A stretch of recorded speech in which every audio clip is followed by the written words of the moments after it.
Good afternoon, everybody. We're back, well, I suppose thanks for your patience as well over the last few weeks. As you all know by now, we've got a little puppy at home who's currently asleep in her crate, and the other half's off today as well. So it's given us the opportunity to get back in the stream basically, and see you guys catch up with everything that I've missed over the last few weeks, and check out the new iFly 737 MAX8 in a pre-release preview stream.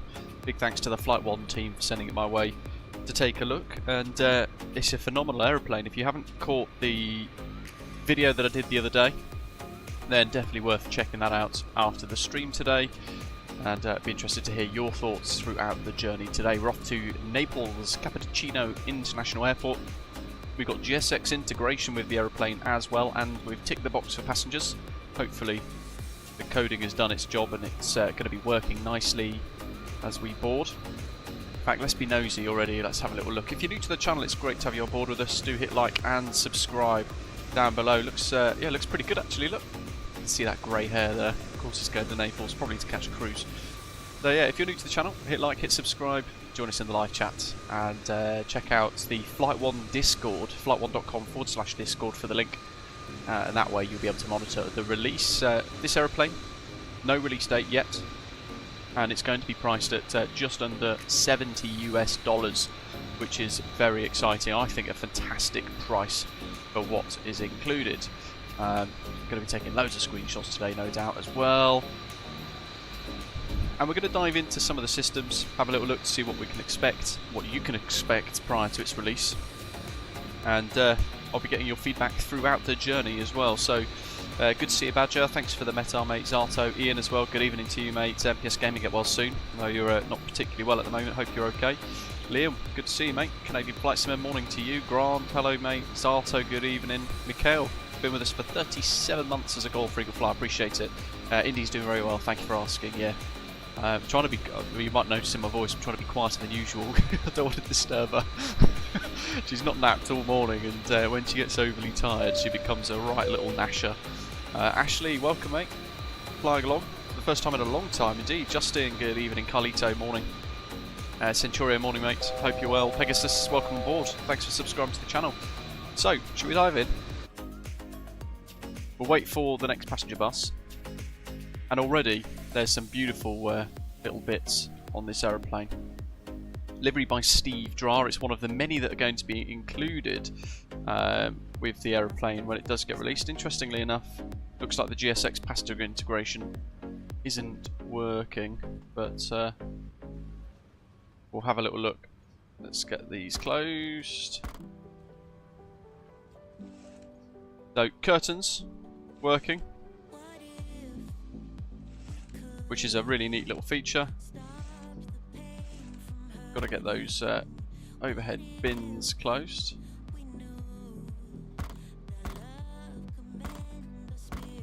All the sounds, which is quite cool. Wonderful sort of lighting here in the aeroplane as well.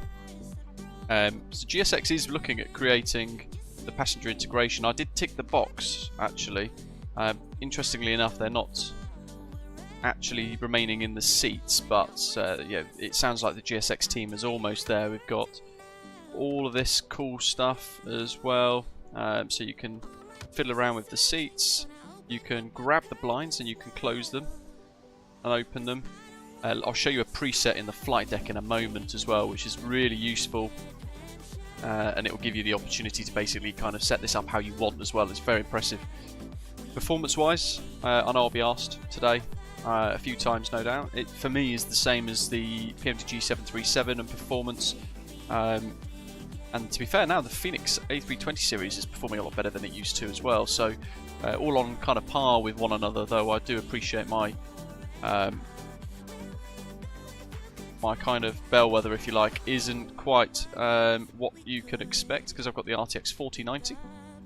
It's got a toilet, whoop whoop, gotta grab the handle.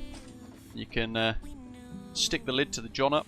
You can't flush it yet, but there is chat about a number of people saying, oh, can you make a flushable sound?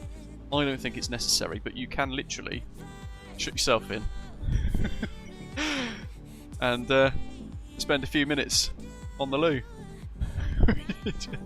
It's unnecessary feature, but it's a good feature nevertheless. So there's a lot of really good stuff with this. For those of you who like the Ryanair ops, you can customise, install the air stairs. Oh, look at that. iFly SimSoft's team 24, little decal there, we've noticed for the first time.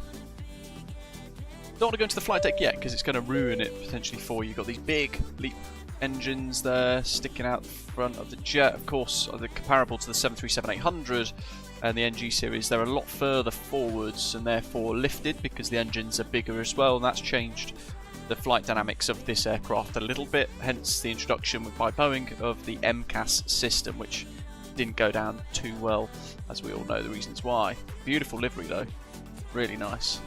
I had a little punt in here, see what we've got. Cargo hold. I wonder if we can go in the engine. Oh, look at this. Cool. Got the fuel truck connected. And we can have a little look here in the engine with the landing gear bay as well. Look at that. Oops. Sorry for the drone camera, folks. Pretty cool.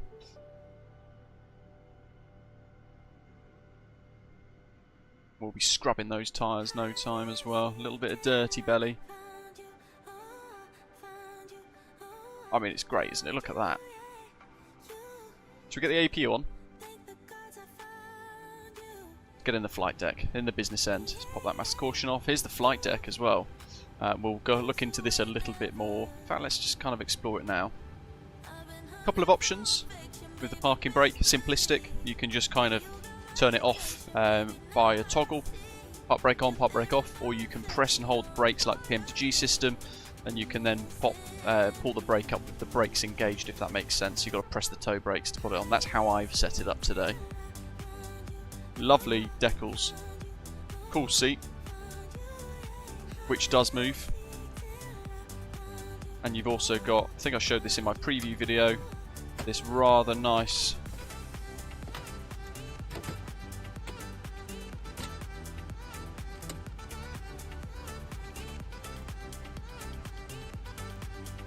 animation.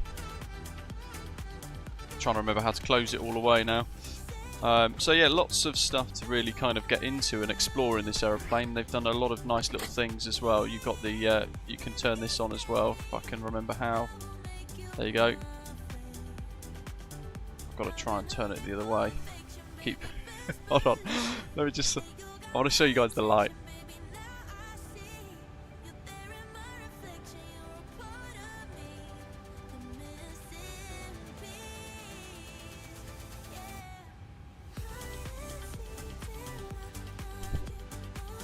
Anyway, you get the point. There it is. And I've also, for today, popped the heads-up display on as well, because I've been asked about having a little look at that as well. So we'll be exploring that, just to have a little look at that through the flight, though I don't personally use it. I probably won't use it very much, but I know some of you do. So we'll sort this out. Corey, good question, mate. They're going to be releasing an 737 MAX8 200, similar to the Ryanair configuration. It's got 2 extra kind of mid-fuselage exits, denser cabin configuration, and they are going to include a single class cabin configuration as well, because as you've seen already, there's a bit of a blend of like a premium cabin in there as well. But it's very similar to the 737 NG series. It's got that nice commonality between the types. A couple of extra bits up the top here, broadband system and all that. That doesn't click. Through oxygen systems. But everything else is pretty much as you remember it. It's just obviously you've got 2 big glass cockpit screens on each side of the flight deck for you to enjoy as well. We've got an EFB here, and you can have a look at the galley cameras. And in here, the system page, having initiated the flight, you can refuel the aircraft, which is what we've done today. Already, we'll go through the load and everything shortly, and I've configured the panel styles to my own kind of bits as well, so you can set this up precisely how you want. We've got the LEAP 1B28s today. You can build in those air stairs if you want, for those of you who want the Ryanair ops, which is very cool, and you can toggle that Wi-Fi antenna off as well if you wish. Where is it? It's in miscellaneous. Remember we talking about the blinds? Cabin sun visors, you can have it on auto. Just set that and pop into the cabin, because I've set a couple of custom views for today. What that will then do is basically when you spawn in, some of these will be in that kind of semi-closed position. Some of them might be completely closed, that kind of thing. And you'll see differences, little differences here and there. And if you want, for example, you're flying somewhere very hot and you're doing a turnaround, you can get them all closed as well at the click of a button as well. There we are. Seatbelt signs work as well. We can pop that on now because we've finished fueling.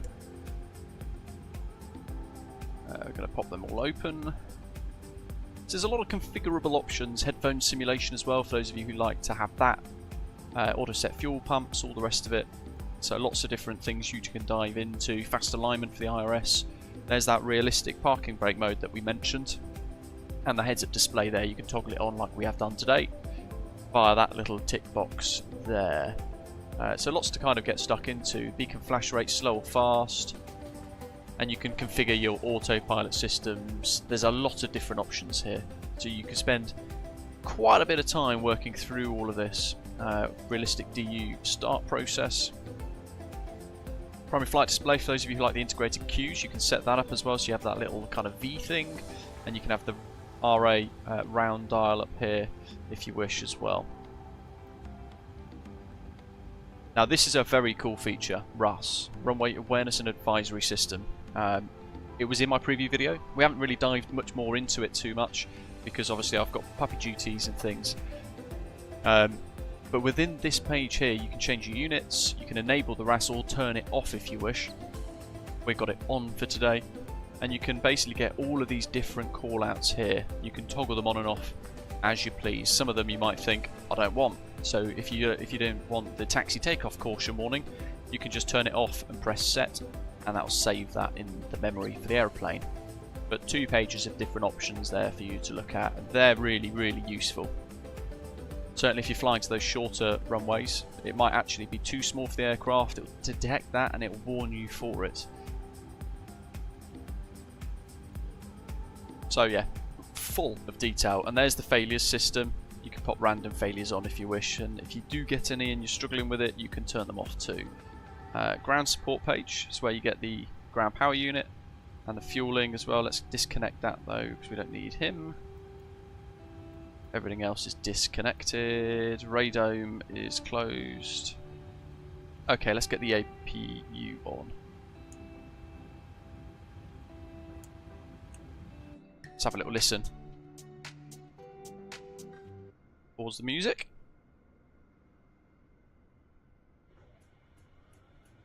Yeah, Boris Audio Works done the sounds. Hopefully you can hear this.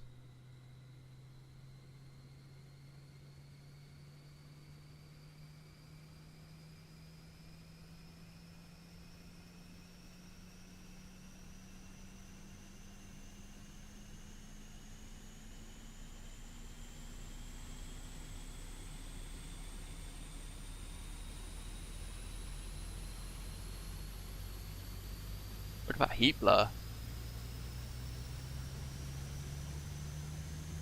There's the APU SOV valve. Kind of APU door there.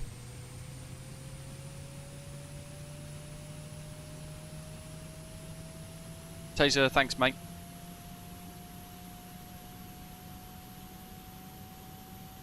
Got 15 minutes to get configured and push back. So there you go. APU. How cool is that? Very nice. Boarding's complete as well by the looks of it, so that's rather handy. And then in here, APU bleeds on already. Let's pop bus on. Got dual bleed. And we can pop the packs on. And there's the air conditioning sounds. Hello Stuart, yes, there's a iFly manager.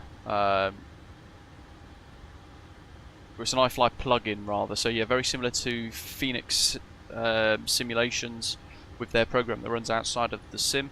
This runs outside of the sim a little bit as well. I think it uses Sim Connect, but I believe, but I might be wrong.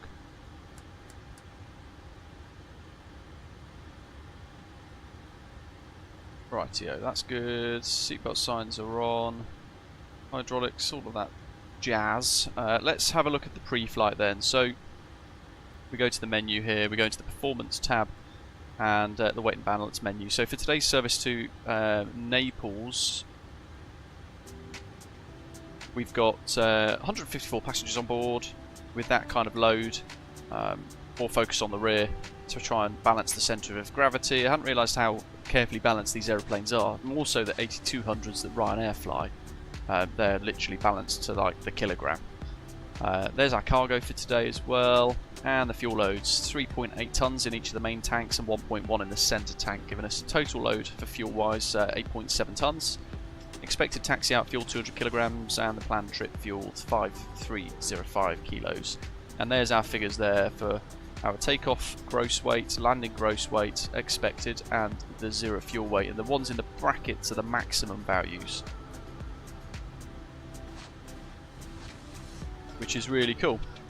So you can basically configure all of that, press complete, and it will then zap you to the performance page for takeoff. But before we dive into that further, what we want to do is have a little look at this. So we're just going to load it in.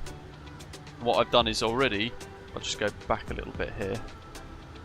FMC, index, we've done the POS init page, EGNX. We're at 1-4 right. Let's try 1-4. 1-4 left. Okay, no worries. We'll clear that off. Routes, we've pressed flight plan request, and that is because in the tablet here there's an ACARS option, and that's where you put your sim brief ID in. Pop that onto rejected takeoff. It's in a different position to what you might expect as well, by the way. But yeah, flight plan request just sucks that in quite nicely. We are Tomjet 5 Yankee X-ray, so we can pop that in like so, and we're going to build the route a little bit more in a second. But we popped the gross weight in and the fuel reserves we need. Might be a little bit rusty, by the way, today because it's been weeks since I've last actually flown anything. Been rest plus alternates 2.5. Cost index of 15 for TUI Airways, and flight level 370 for the cruise. Average cruise winds 299 at 42. And ISA deviation +4. Transition altitude on the departure 6,000 feet, and then that's where we get now towards the performance for takeoff there. But I'm going to put in the departures. So we're running 27, Daventry 3 November.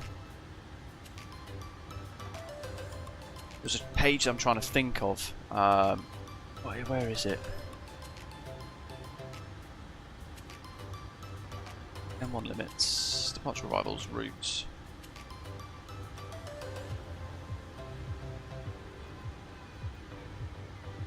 Maybe it's in the legs. Route data. Winds request. There we go. I knew it'd be somewhere. Ashton, good afternoon, mate. Night Shadow across the pond, good afternoon. So cruise, wind, uplink, ready, load.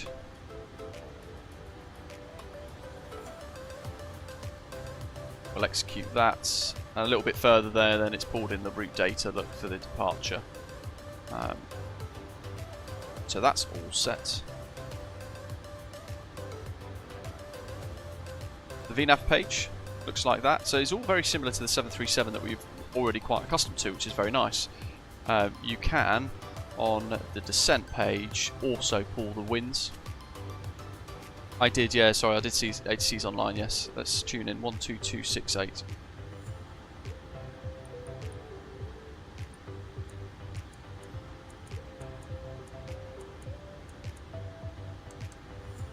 Information, acknowledge receipt of information. That's the Alpha, time 1150 Zulu, runway in use 27, wind 290 at 6, wind variable between 260 and 320, cab OK, temperature 9, dew point 3, QNH 1019, Transition level 70. Do not request pushback. And 5. East Midlands information. Acknowledge receipt of It's information alpha basically.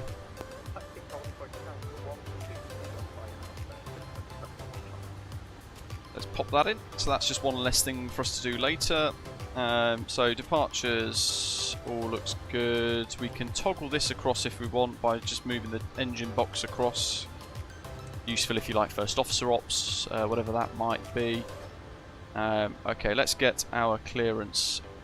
Though I do need to think change my push to torque.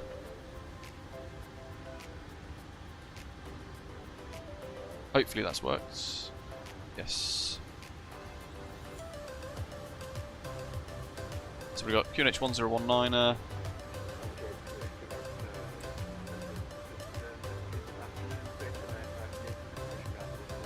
While he's doing that, let's carry on. So initial climb altitude is flight level 90. Wow, nice.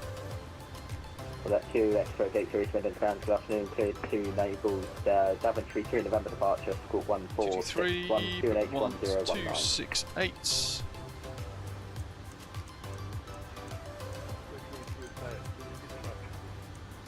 I'll get 2 Extra Victory, it's the Daventry 3 Gonna November wheel that departure, up a little Delta bit. Tango Yankee 3 November.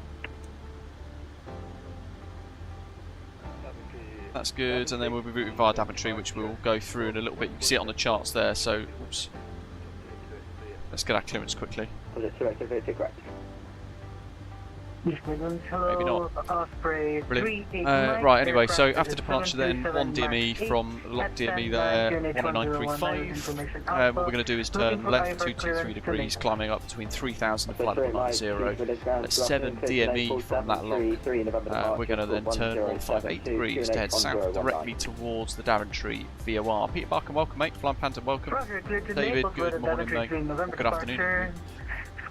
So that's all good. That's transition altitude of 6000. East Midlands ground. Good afternoon. Tomjet 5 Yankee X-ray 737 MAX8 with Alpha QNH 1019. Request clearance to Naples.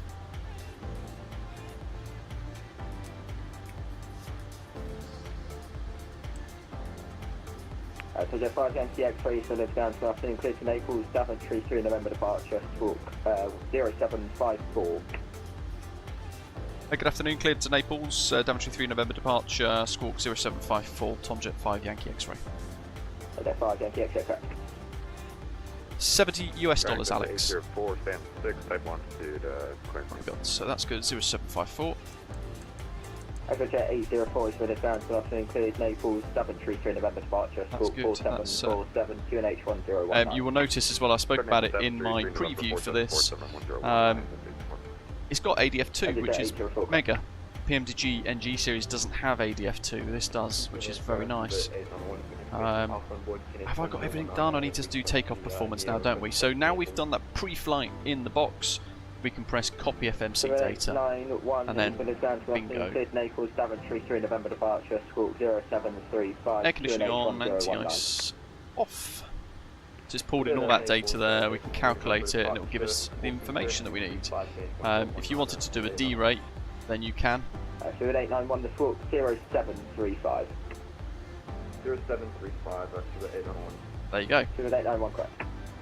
It's 3,000 meters, so we'll do takeoff profile 1, flaps 5, runway 27, runway condition is dry, centre of gravity 27.4. So let's pop that information into the box. What does show force there?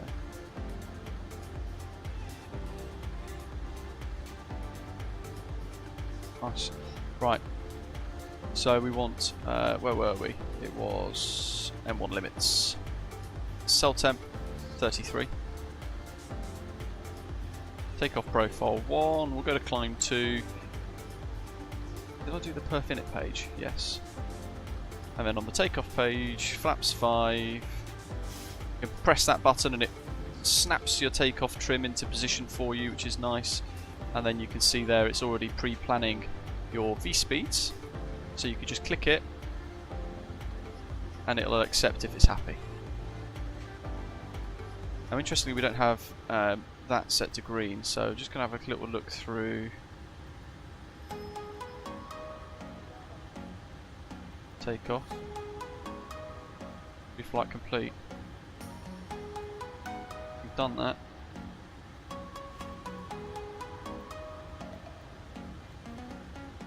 Alright, I think we're there. Make sure all the pumps are on. We want to get rid of the ground power, and for that we've got to go into here. System page. Electric disconnect sets. Chocks off. We know the parking brake's already on. And then 711 Charlie, there's no further HT available, Monday Tunicom 122, that's the EGNX. Press push and departure. Close left aft entry. The GSX is already working pretty well out of the box here, look, so it's already just getting on with it for us. Closing the cargo holds and all the rest of it as well, hopefully. EGNX 656 stand 44, pushing start through. Let's get rid of the music Pushing that approved, gate 44, so we can listen to the noises. The GSX passengers hasn't materialised, has it? So let me just get rid of that in the in the description of the live stream's title thing. Jolly good. Departure checks completed. Bypass pin. There's your ACARS thing for your sim brief flight plan ID, and there is a pushback system as well, which you can use. It's currently unavailable. And terminal charts Midlands ground, Osprey 38 Mike. with a Navigraph subscription.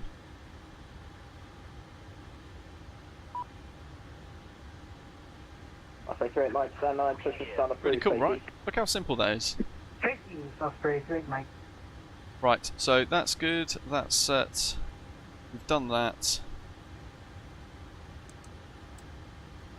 System page, info. These are touchscreen, by the way. Look, so you can And East Midlands, Osprey. set all your different speeds and things. Osprey 2472, stand 76, pushing start approved. And there's your recall cancel switch.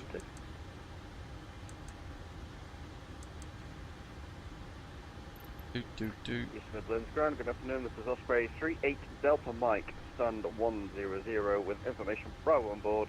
Request iFly departure to Leach. 1228. Osprey 38 Delta Mike, East Midlands ground, good afternoon, clear to Liege. I thought that's set. That's set. Daventry 3 November departure. Score Noises in the cabin. 33, QNH 1019. Somebody who asked. Can you hear the packs?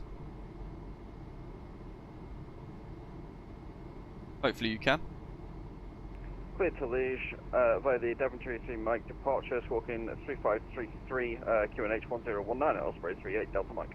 The seatbelt signs that were turned on. The Daventry 3 November departure. Correction, my mistake. Daventry 3 November departure, Osprey 38 Delta Mike. Osprey 38 Delta Mike, correct. East Midlands ground, Tomjet 5 Yankee X-ray stand 14 right fully ready. Request push start. Project 5 Yankee X-ray stand 14 right, pushing start approved, face east. Push start approve east, Tomjet 5 Yankee X-ray. East, east, east. Thought we had a custom pushback for this. Oh, nose right, tail left. Pushback left. Is that it? 2891, roger, hold position, I'll call you back. Oh, which one is it? It did close the doors, yes. Nose left, tail right. Nose right, tail left, nose left, tail right. This is dependent on the person that's created the profile, because if they've done it at the point of view of the pushback driver, then it will be that one. But if it's nose left, tail right, it will be from the point of view of your pilot. Right, it's a gamble. Who can we crash into? Currently, thankfully, nobody. Let me just get this view ready. Double the brakes. Okay, let's get the engines fired up, shall we, folks? Silence from the packs. Mission mode ground.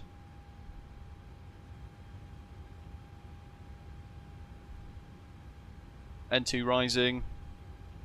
Looking for 25.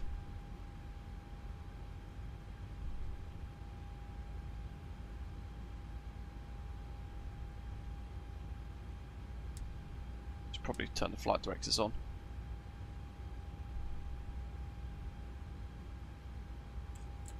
That'll do.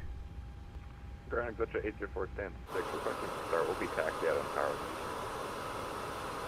Over there, 804, Roger, stand 6, start up approved. Love the sounds. Start approved, Glitcher 804. Super impressive. Have a real close listen.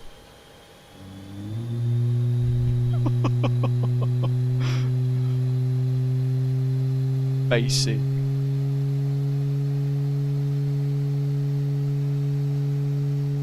Praise the baby Jesus, we've pushed back the right way. Good shout, Oscar.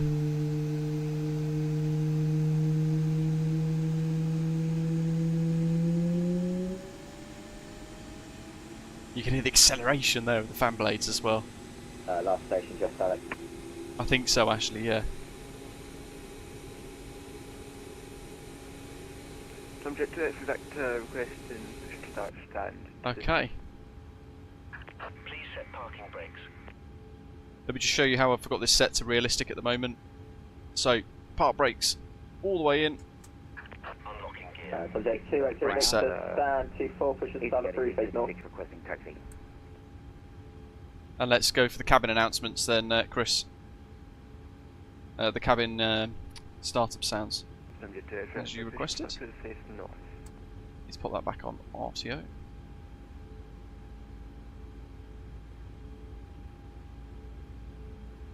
East Midlands grounds 8656. Ready? EGNX 656, bus message. Flight1.com/Discord, Varco. Taxi, easy 8656. EGNX 656, Roger, taxi via Alpha, hold Alpha 6. Tow truck disconnected. Bypass Taxi Alpha, pin hold left. Alpha 6 for easy 8656. Left is clear. Right is clear. Subject to select could we cancel our pushback and taxi straight onto Charlie from stand to 4. Those 2 that's fine. Start up is approved, report ready for taxi. Staff approved, report ready for taxi, subject to select.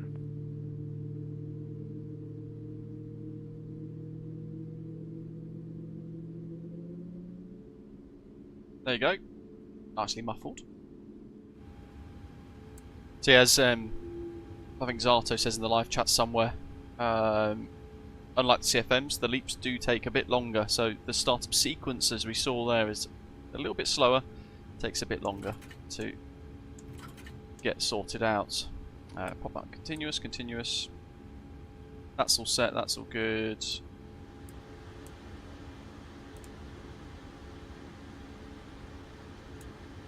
APU off. Probes on automatic, but let's just keep in the spirit of good habits and pop them on. Midlands ground, Osprey What have we 3 got Mike, down ready then for on the taxi. left? That's all set. Fuel pumps all set as required. Middle. Good. Osprey 3, Mike, taxi on point Alpha 1, runway 27 by Romeo and Alpha. Working down. Alpha 1 by Romeo That's and looking Alpha, good. Osprey 3 Mike. And the final. Okay, sweet. We'll pop the taxi lights on for now, and I'm going to set flap 5. What I want to go to do is, I might not set this quite right. Hopefully I do. I might have selected flap 10, but I just want to have a little look here. Pop those up.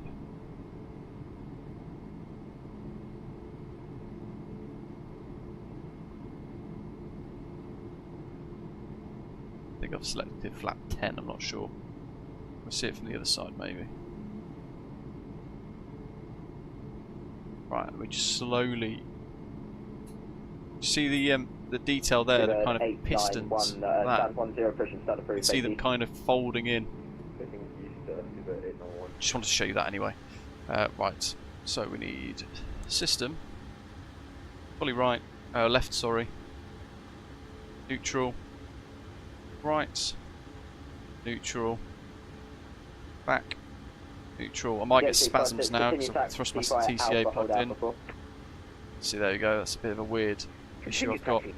Rudders left, neutral, right, Neutral, we want the trim to be set correctly, and we'll pop FMC Ground, Chenix, 2 on for the legs. Stand 12, ready for push. 146, that's all set, that's good. Too much Charlie, hold position, I'll call you back. 53, Okay, too much Charlie. 163, LNAV, ENAV. Auto thrust armed. That's off. And we've got flaps 5 and green, there it is, the indication there. That's all looking pretty good. Engine page is good, we'll do a quick recall check. And we'll get rid of the system page for the nav display, like so. Weather. Go on 1 and 2, I'll just want to tune in here. Daventry 1164.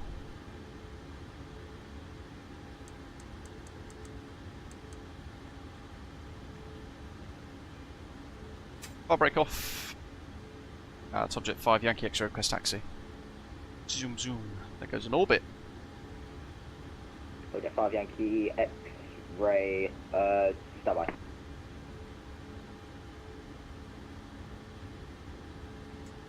Pop the parking brake back on then, shall we?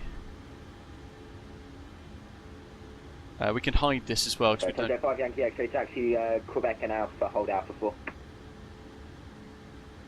Taxi, Quebec Alpha, hold Alpha 4, 5 Yankee X-ray. We can hide this, we can pop it off, like so, and we can, which button was it? The screw. We can open the doors as well, the windows, sorry.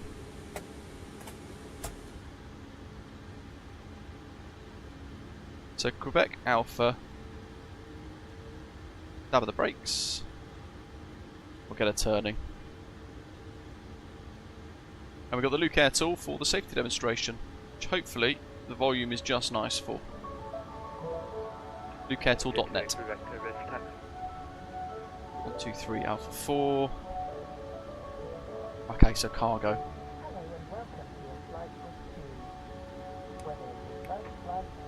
Subject 2 X-ray Victor, Roger. Follow the company aircraft on your right, taxi via Quebec and Alpha, hold Alpha 4. Company aircraft in the day via Quebec and Alpha. To X-ray Delta. Right, got to 804 is ready for taxi. It's not coming to Xbox, I don't believe. No, Verona. It's a Jet 804 taxi, hold short of Alpha. Just want to try something. Which one is it on? Panel style, I think. Race 3 at Mike, there's no further AT Denable, Monty Unicom 122, that's make it. Overjet Advisory, thanks for the Osprey 3, Mike. 88656, continue straight ahead on Alpha, hold Alpha 1. Continue straight ahead on Alpha, hold Alpha 1. So there's a bit of an oversensitivity with the rudder pedals still. As you can see, that's tiny little movement, bam, it swerves. Apparently, if you find the setting,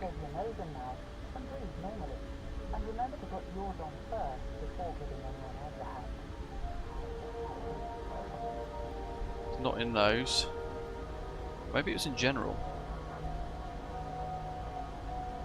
Independent nose wheel steering. Set. Let's see if she steers. 2472, taxi straight ahead, hold short of Alpha. A tiny bit better.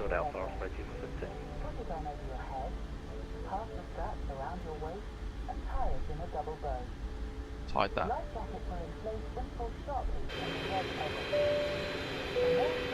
Look at that. A big bright beacon there reflecting off underneath. 2472, just give way to the EGNX credit from your left to right and Alpha, then continue Alpha 1. Alpha 4 is there, the red boards. Keep word of the EasyJet, then continue on Alpha 1. Floxy, welcome, and Mace Taste with us for 13 months. Appreciate it, mate. Thank you very much. As I said, I've been a little bit stray recently. Unfortunately, that's just because I've got a very new puppy at home. They end up taking up pretty much all of your time, unfortunately. But thank you for your patience, everybody.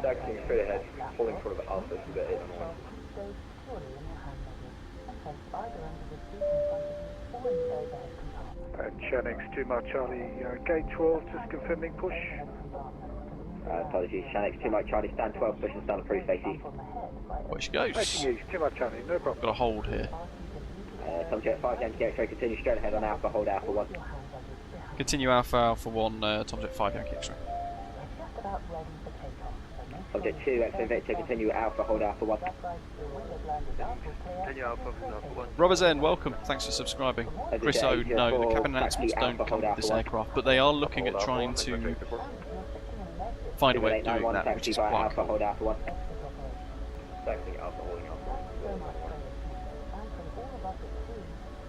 So that's good. EG8656, no further to available, 1 Unicorn 122, that's right, good day. We should get, I'll leave this on for now, we should get in a little while announcements for the RAS, telling us approaching runway 27, something similar to that.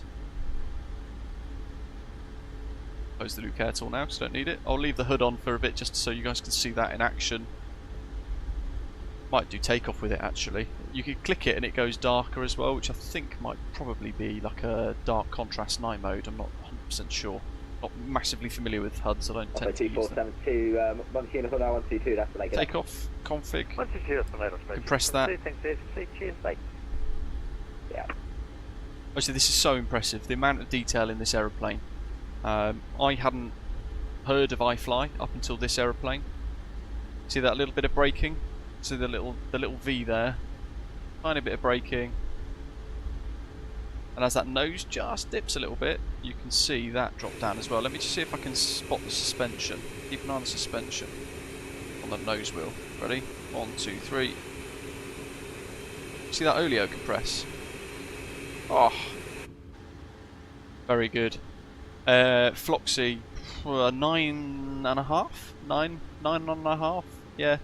There's 1 or 2 little things that they're still working on, so it wouldn't quite be a 10. I think if they sort the things that they want to sort out, then my goodness, it's going to be a 10. And you can see there, the RAS is actually working in the background. 2,500 metres as we work further down Hope towards there the are no edge, the puppy bottom attacks of on 2.7. final lap. Smiley face. That should be increasing. Aaron, thank you, mate. Appreciate the super chat. Good to see you. Subject 2, activate, 1 Unicorn 122, that's the leg, good day. 2 activate, 1 Unicorn 122, that's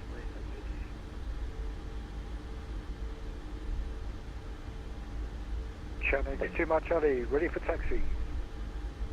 Subject 5 Yankee X-ray, 1 Unicorn 122, that's the leg, good day. Unicorn 1228, Tom Jet 5 Yankee X-ray. Thanks, bye. Select 2 Mike Charlie, taxi, Holly Point.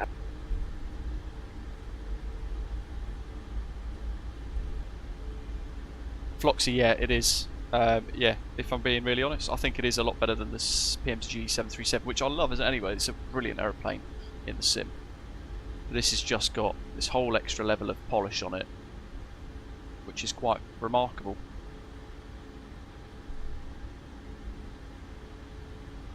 Doggo's doing really well, Stuart, thank you. Yeah, she's doing well. Bless her. Like I said earlier, when she gets tired, my goodness, her teeth come out. Got such sharp teeth. Just sort out there. 2 will line up behind the departing TARA, that's all good, that's all set. 1228 is done.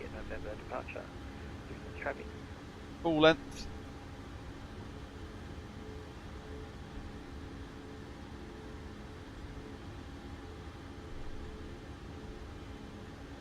I'm just going to pop the brakes on. Try and get the Osprey in a screenshot. Now this aeroplane is already in the fleet for Osprey Airways prior to its release. I've added this. I've added one airframe as a bit of a test today just to see if it works, and it does work very well. So looking forward to that. Got a good old queue. Is that Centurio, the little private jet there? As a reminder as well, while I think about it, folks, this is not going to be available in Microsoft Flight Simulator 2024 initially. They need to sort out any bugs that might be apparent at the time when that new sim does release, because the team at iFly Sim don't have access to the new sim. Because of that, they can't prepare. East Midlands traffic, easy 8656 airborne runway 227, climbing via Delta. I feel like I've missed stuff. Yankee 3, November for 5,000 Midlands. Blinds as well, which are very effective.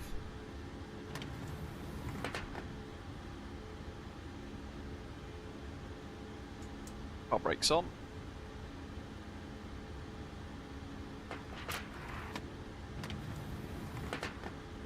And as you can see here, let's see what we got here. They're kind of clickable, but they don't actually do anything unless there's something else there.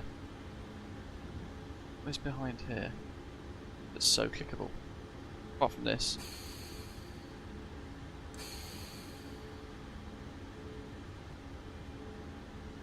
I don't know. These work as well.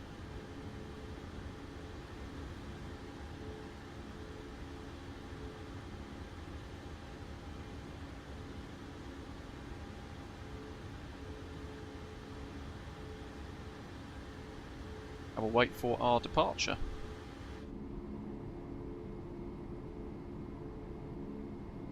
While we're here, I'm just going to put the engines up to 50% just so you can hear the spool up. Traffic, Osprey 2472, rolling runway 27 on the Daventry 3, November Fact, departure. I'll do it on the runway. Looking clear. We can hide this as well. Let's just get rid of that screw there. First officers have got their own separate FMS. Or EFB, sorry, as you saw. Strobe steady. It's a flash mode as well. And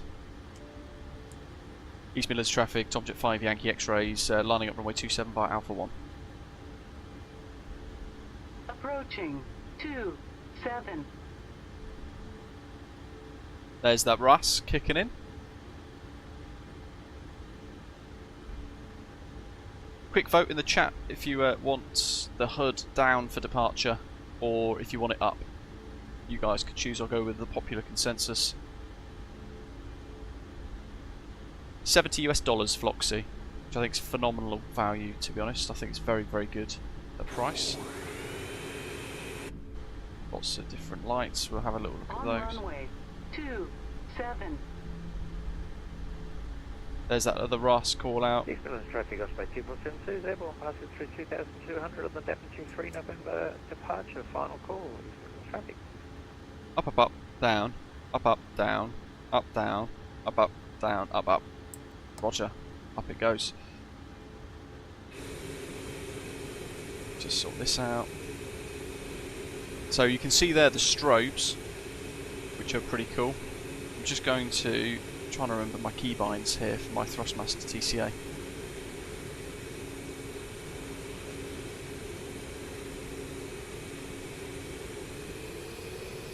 Sounds.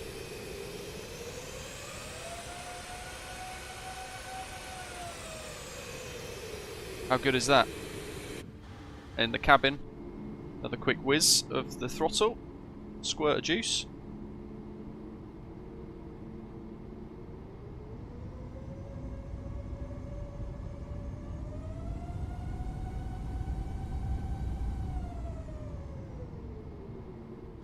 Really cool. Right, anyway, enough messing around. Brakes off. Let's go.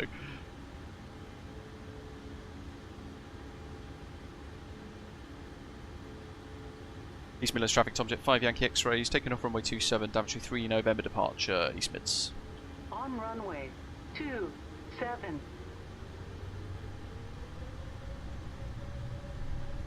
Okay, you ready folks? Traffic. Bring the noise. Expect a leading up runway Toga. 27, Alpha 1.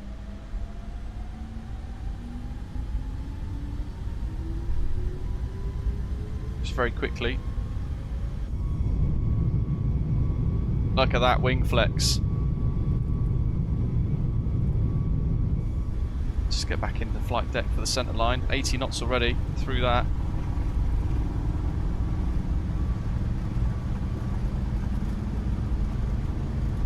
Here we go, V1 rotates. 2. Up we go, continuing the climb. Positive rate, gear up. Look at that.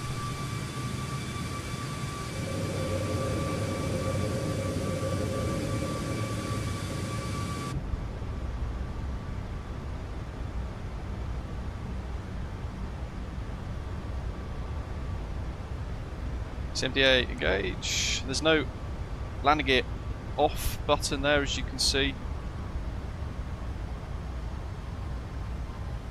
And there is a bug that they're experiencing, or they're investigating at the moment, which is kind of laggy displays. So that is something they're actively looking into at the moment. Various other people have had the same thing. As you can see there, everything's smooth outside. There's a little kind of lagginess to the displays, but that's, like I said, being investigated already by the team. They're aware of it, looking into it, various different themes and theories. Let's pop that on auto for now. What have we got? So, strobe steady on, runway turn off, lights are off, energy mode, that's set, that's good. That's all set. We're going to go through acceleration speeds, go flaps up. Watch the animations.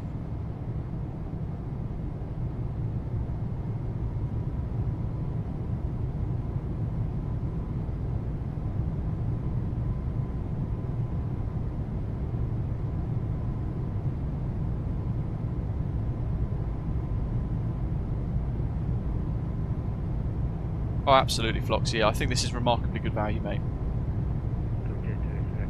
What you get.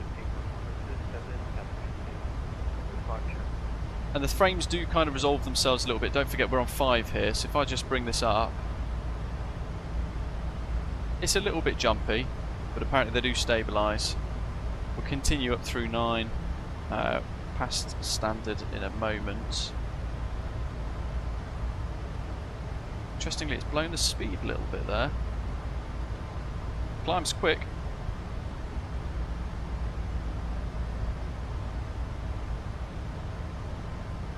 Flaps up, no lights. Got traffic mode. Naughty me. We'll keep her winding. Lane 4. We're doing 3.7, aren't we? So I'll do 21 for now, and then I'll wind it up further if we need it. By the way, I've got a new broadband provider, so if we do get stutters and weirdness today, blame Sky.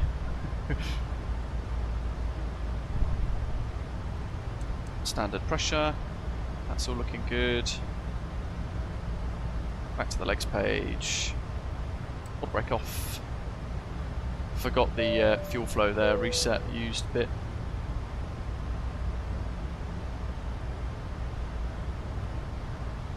Tomax, welcome.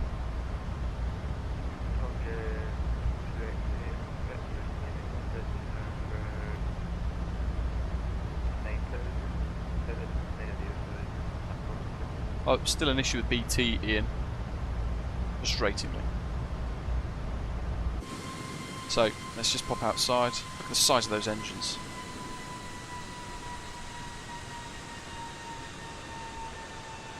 It's got a great profile on it, and now what we're doing here is levelling off for the VNAV climb. Because, if I just get the charts back up. There we go. It's respecting this, which is very good, and it's been bang on actually with that as well. Look, so 250, 9,000, and we can press altitude intervention to clear that, and we go to N1 mode, VNAV speed. Good point. If you've got P3D and you own the 737 MAX in P3D from iFly, then yes, you get a 40% discount, and it works out being about $40 US instead. Very good. Smooth fly, no worries, mate. Have a good day. So back into the climb through 10. Pop those off. That's all set. We can have a little look in the cabin, which is this view. Seatbelt signs have gone off automatically because we plopped it onto auto. You've got those nice cabin lights there. Let's get that window view, shall we? How good is that? I did rapidly. I flew it once the other day, and instantly I thought, you know what, this is absolutely brilliant. Yes, one or two little bugs here and there, which I don't find a massive problem, to be honest. It just hasn't got that bit of polish, like the laggy nav display and things. But this is phenomenal. Got a chrono there for the clock. There it goes. We should have started that at the start. Click it again to pause, reset, turn off. Waiting for the master caution fuel here.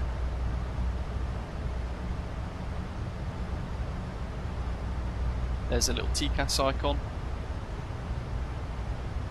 Do you notice how now it's stabilised? Look, the laggy displays have kind of gone away.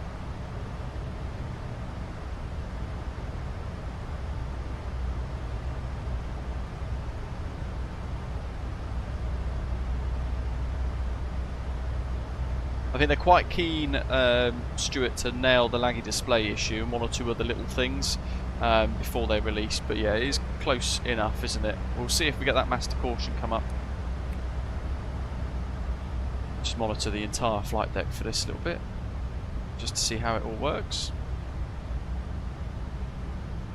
Low pressure warning lights up there, flashing away. It's empty. No master caution. But I'll turn them off.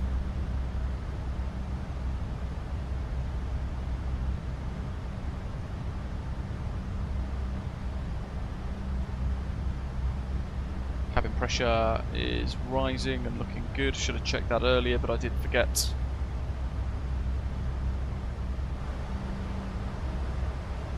And you're getting now that wind noise.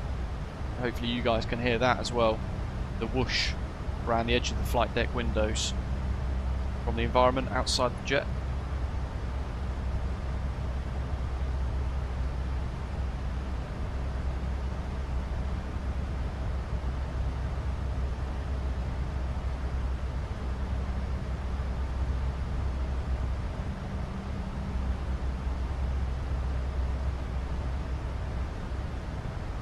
It is Justin, yeah, a bit of a gamble.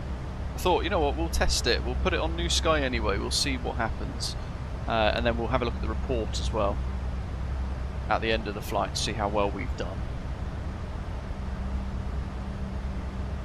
Okay, well, you know what? We need to stretch our legs, don't we? So, let's have a little look here. I'm going to leave the music off for now, just to hear the transition of noise. We'll go right to the back.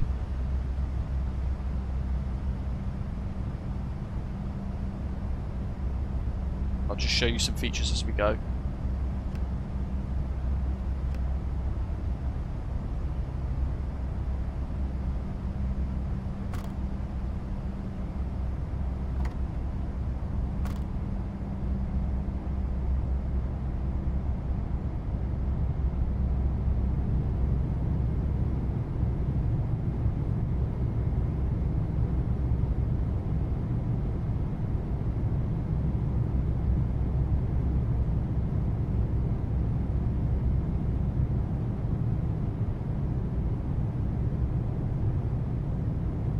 Absolutely, Zato. Negligible performance as well, and the labs at the back also are animated too. So this is the rear galley. I've not actually looked at this before properly.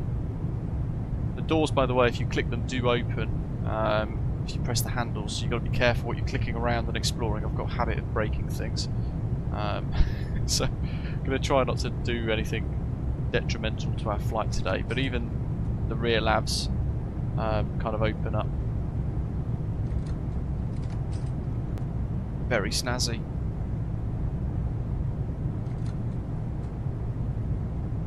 Flower Stewart's a good question, I'm not sure. Take a seat right near the back. Look at that. Double window. Back row. Back row vibes. Famous kind of split scimitar winglets.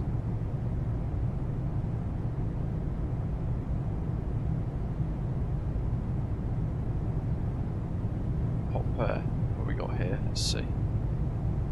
Not all of the tray tables are animated.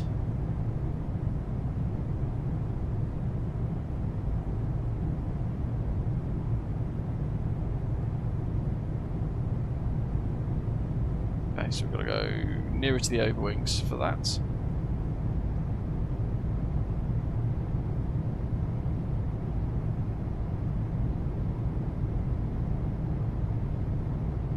Wait for my cursor there to, there we go, so it's this row.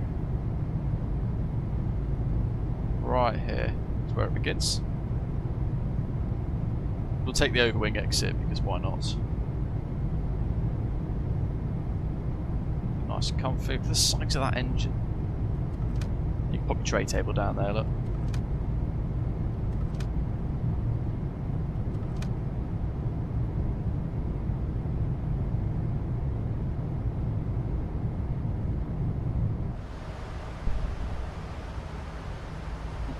Let's keep going. 3-7. We did a lot of exploration today.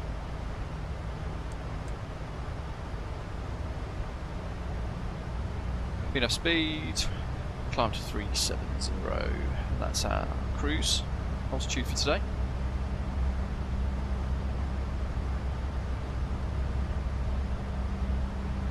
These rotate as well. I think that's the chart line, which is. What have we got here? Maybe not.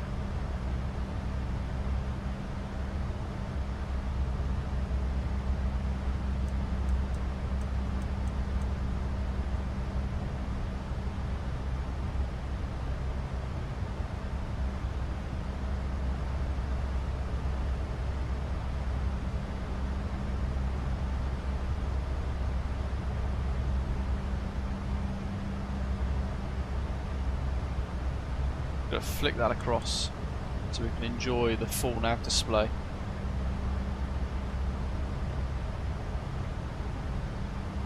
Not sure about release date, Fabian.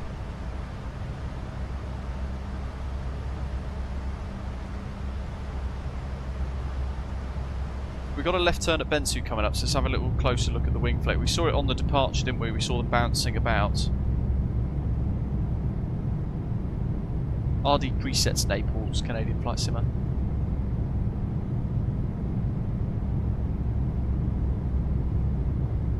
Just keep a close eye on the wing for any flex.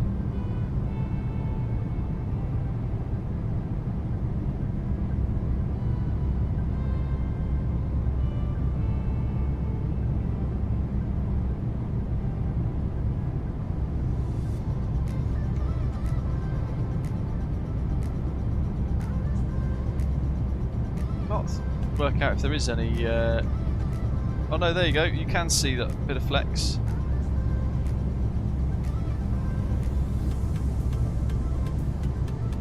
You see that little bit of bounciness.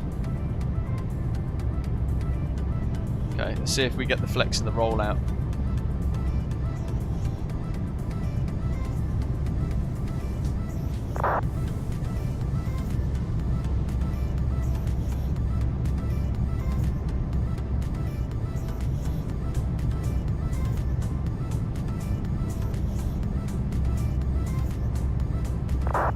There is a bit of bounce, but it's quite rigid, isn't it?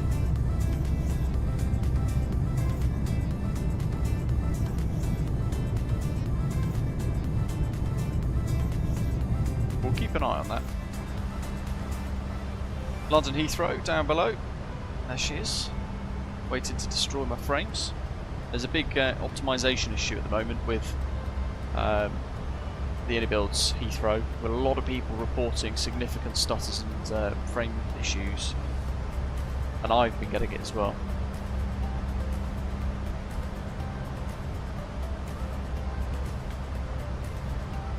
Fly on the VATSIM networks, we've got all that traffic around us as well. But we're literally going to be on Unicom for the remainder, I think.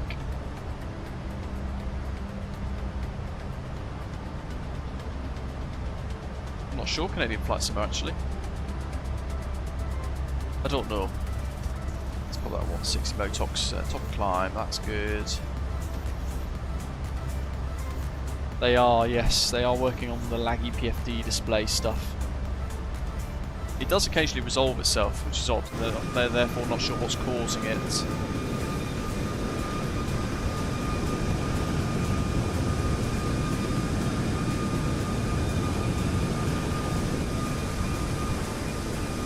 Look at that. Honestly, it looks so good in 4K. Hopefully, I mean, those of you with a powerful enough internet provider on your end, you should be able to see this in 2K 60 frames per second as well for the stream output.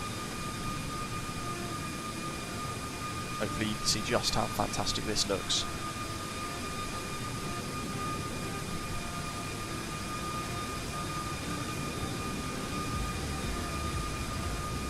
Yeah, fly with Lado. This Phoenix A319, oddly enough for me, because I really like the A321 and the PMDG 777. I think are all kind of top three, really.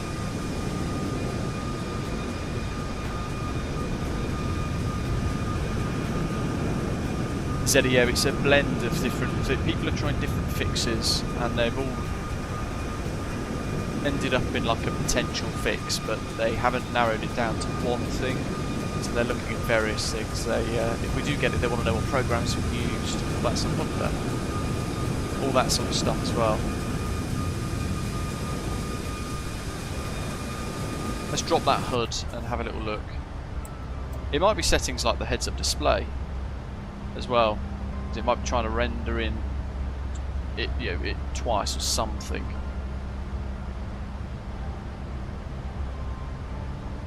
Justin, Winwing are making a whole suite of FCU kit for the Boeings. There you go. Put it on high contrast mode.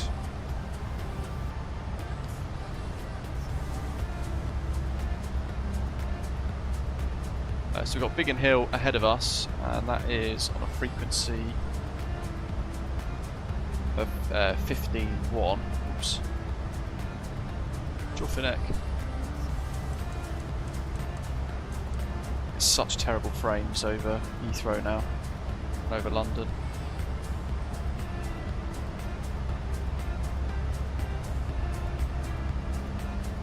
So the heads-up display looks pretty good. So you can see all the modes at the top. 1,000 foot per minute for vertical speeds. So just a couple of different changes to the layout there that you've got to bear in mind.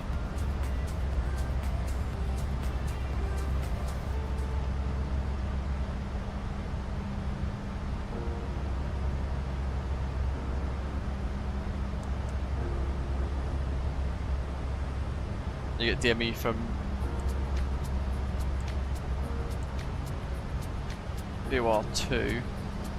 Change the brightness. Let's see how that works. Turn it off. All the way to fully bright. Probably back on auto.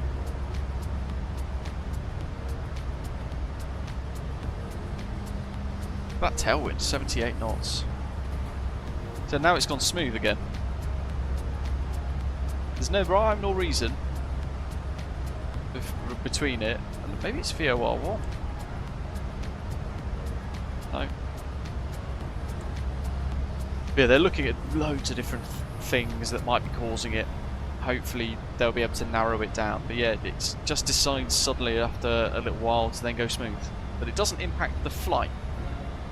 Well, naughty me, flying Airbus too much. Spin that wheel around. Put it back in line.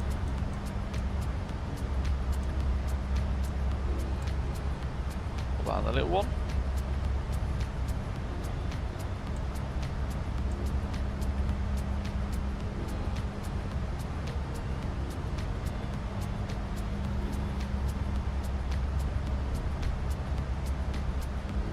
If I put all of the warning lights onto bright as well, you guys can see the full illumination of the flight deck. Look at this.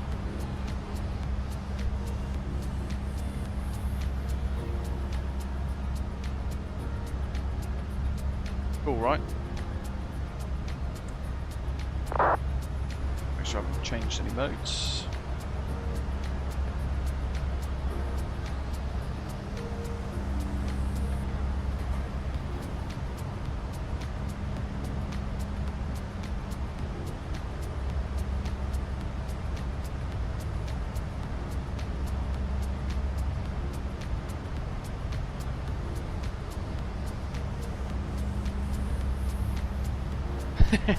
Yeah, Justin. About 28 minutes.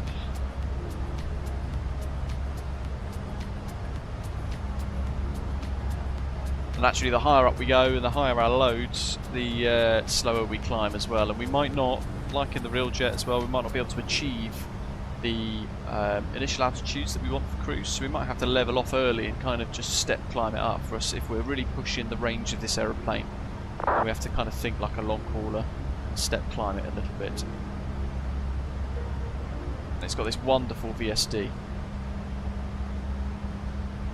which we'll look at later into the descent as well. It's a real nifty feature.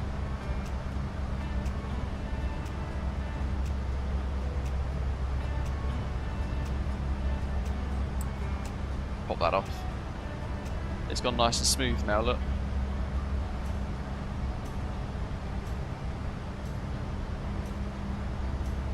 So for me, the laggy displays don't really bother me too much. It probably bothers the developers a lot, but for me, it's not a massive issue. You know, it is what it is. There's that little kind of map light, so turn that on, turn it off, just by using my mouse wheel.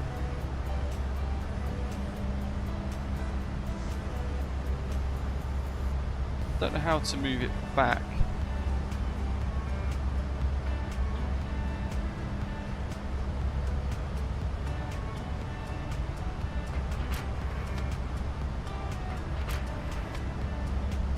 So bright. I mean, they actually look real. Certainly that one at the back. Crispy plastic.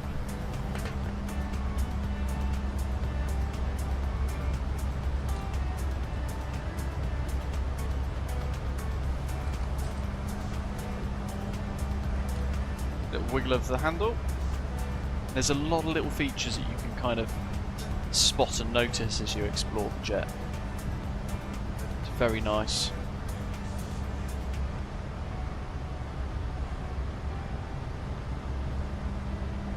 Altitude, top climb.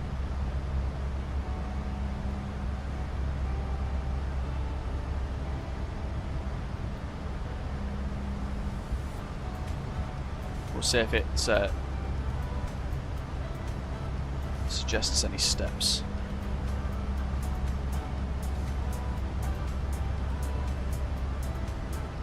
Oh yeah, I think that's been Flight Sim's most disappointing release in a long time, hasn't it, Justin? The Aerosoft A330 is just an absolute car crash of a release. I've not known anything so bad in quite a while, which is sad because Aerosoft have made some good stuff in the past, haven't they?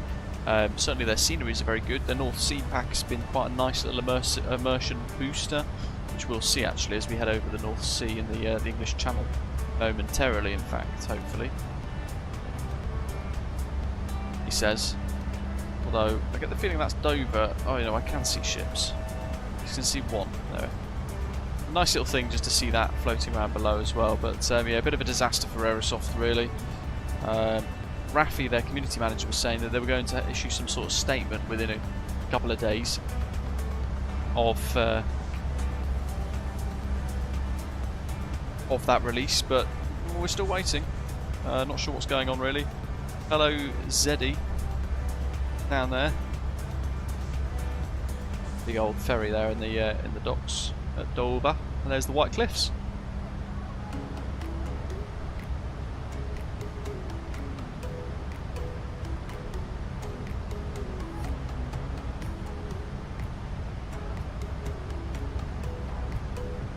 What system do you have, Cuban Demon? Because you might find certain aeroplanes.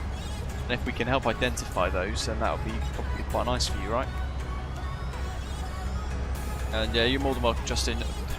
He's frustrated because I record videos like I did with the Aerosoft A330 release, and I go in with everything with an open mind.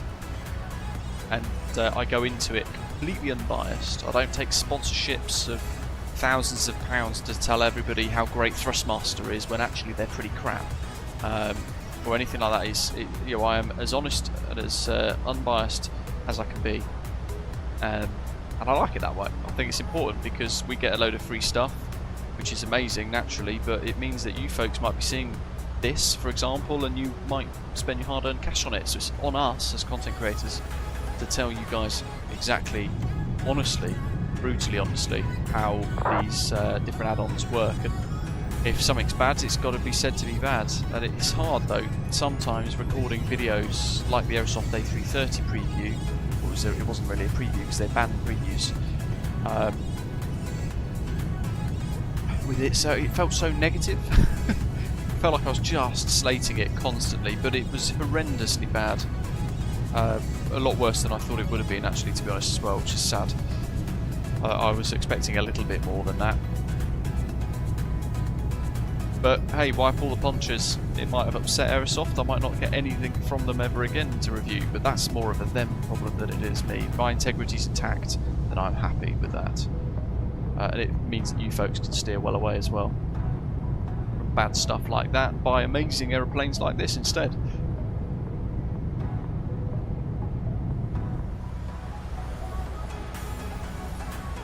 They haven't released a statement for Canadian flights, but no. I thought they would have done by now, but no. We've got here step. This is not even recommending a step climb, look. We're at the optimum cruise at the moment, it's flight level 370 as it is already. Done the descent forecast page.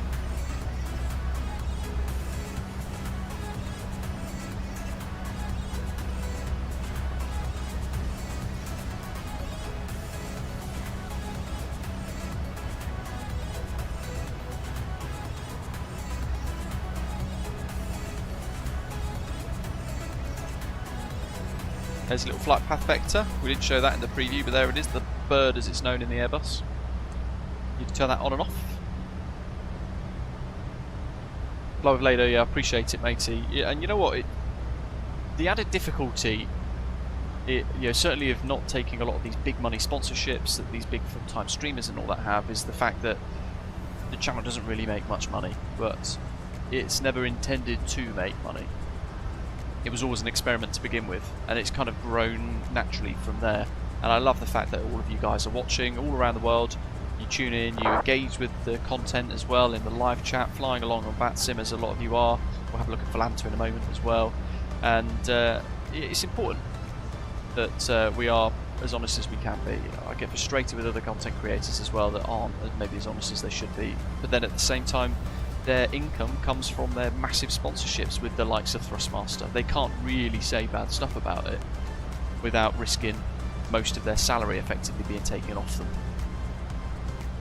But that's where you folks need to watch a lot of content. So, you know, the Microsoft Flight Simulator 2024 previews that you might have already seen, all of that is just marketing.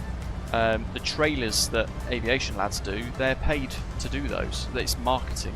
And that's where you've got to try and look from an objective perspective on the edge of it all, and actually try and look at the meat of it, what the message might be beyond all the marketing stuff. Yeah, they only show you what they want you to see. Naturally, it's a business, isn't it? All of these different companies selling products into the sim world. We're their customers. Sergeant Carrera, welcome, new to the channel. Sorry if this has been answered already, but how does it compare to the PMTG 737 range in terms of cockpit accuracy and functionality? This is spectacularly detailed, matey. The level of system depth is on par with the PMTG systems. It might be slightly better actually. I'm not. Oh, what does that do? There's a lot of extra little features and little things that they've done, which I think is just fantastic. That's a little grab handle. All these little tiny little things that are just they've got this remarkable bit of polish on this aeroplane. It's so good. I keep finding things, and it just keeps impressing me more and more.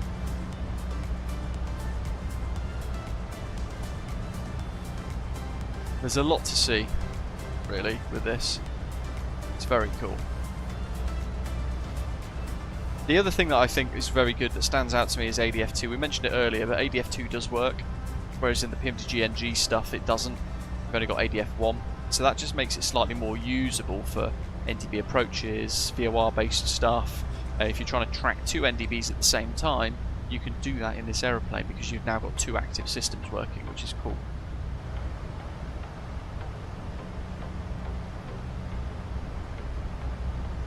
Yeah, system depth on par. This has a bit more to do. It's a little bit more hands-on. PMDG have got a rather nice kind of fluidity to the way you set up pre-flight. And by that I mean when you do sort of import a lot of the route from SimBrief, the way PMDG have programmed this is it's a couple of clicks and it basically just sucks it all in.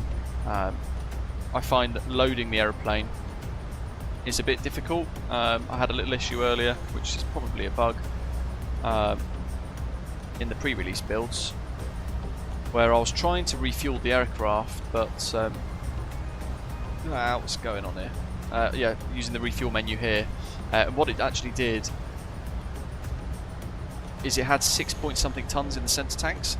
It wouldn't let me reduce that amount of fuel, and I can't work out how to save the state to make it start at 0. That's the only thing. Loading passengers, cargo and all that, I don't know how to do it beyond using the in-sim weight and balance menu, and that's how I did it for today.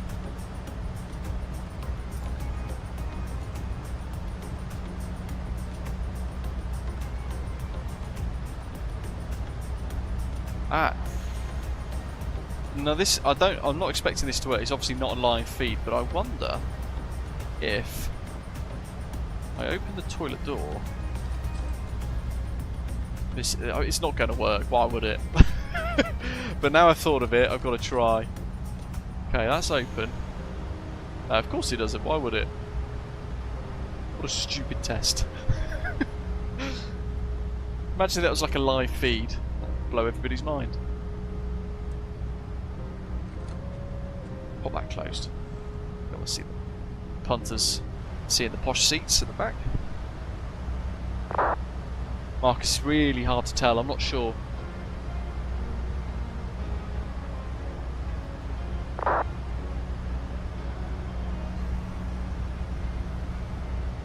Show landing. We'll hide that for now because we don't need it. Got a little bit of TCAS getting it active here. Looks like opposite direction flying away, 1,000 below. There he is. There's his contrail, just zipping through that cloud. No issue, he's 1,000 foot below really. The Bean is here, welcome. First time catching a live stream, you got me into VATSIM, good to hear mate. Saving up to buy Microsoft Flight Simulator 2024 when it comes out to join the community, exciting. So I've actually pre-ordered Microsoft Flight Simulator 2024 Standard Edition. And I know right at the get-go I said that I was going to be buying Premium Deluxe, but from some of these dev streams before the release of MSFS 2024 does go live, we've been seeing a couple of kind of developer streams from the Microsoft team, and Ashley and a few others in the community, our channel members, have pointed out actually from watching those, because thankfully I've not had the time. They've kept me up to date with it. You can apparently buy Standard Edition, which is £70 plus just the aeroplanes you want individually. And for me, maybe the Saab regional prop thing, but I'm 50-50 with that. The C-17, absolutely. Maybe the Chinook. You can buy them separately apparently. So I'm going to buy Standard Edition.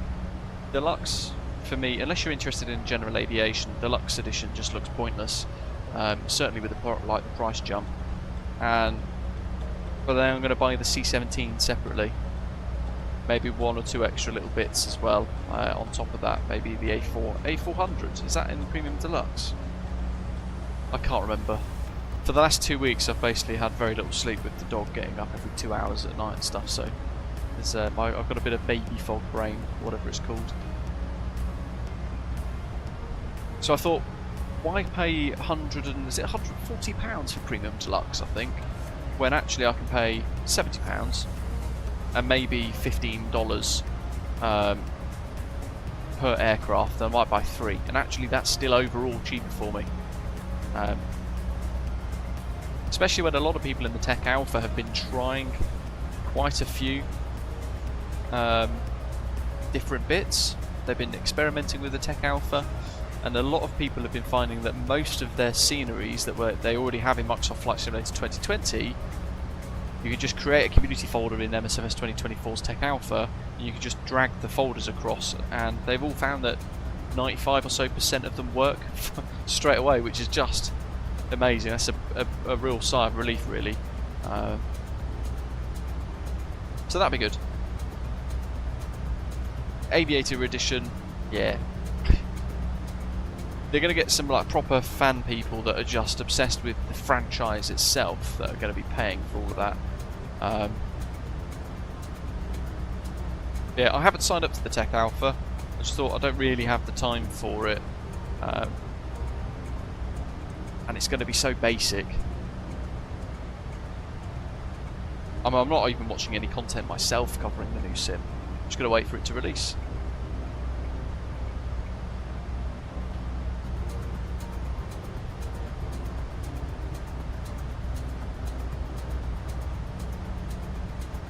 And yeah, that's the point as well. That's why I've gone for standard edition, as Canadian Flight Simmer is asking there. The 787-10 that I've already got in MSFS 2020 apparently carries across, along with all the other aeroplanes in MSFS 2020 that I've currently got installed. So apparently they should all carry across from the 2020 Deluxe Edition, Premium Deluxe Edition, into the newer sim, which is why I thought, you know what, I'll get standard edition, I'll go from there. It's Volanta Premium, Cap Dave.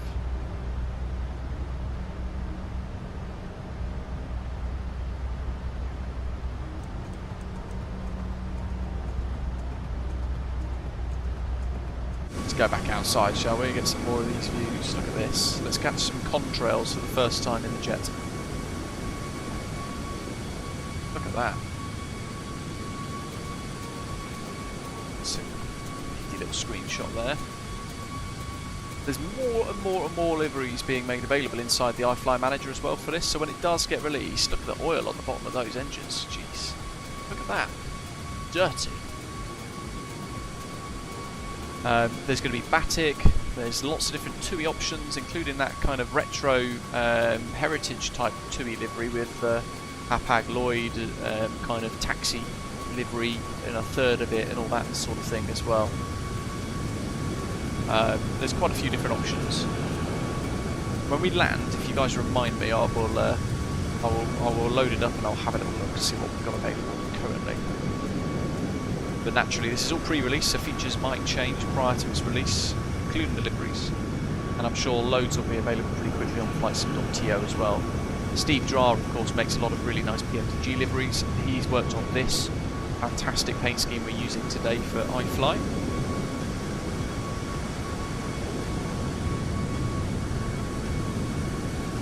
Let's have a little look at the wings from the outside, shall we?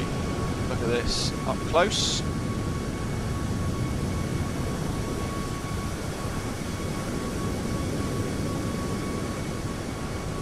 There's a bit of flex, you can kind of see it a bit better here.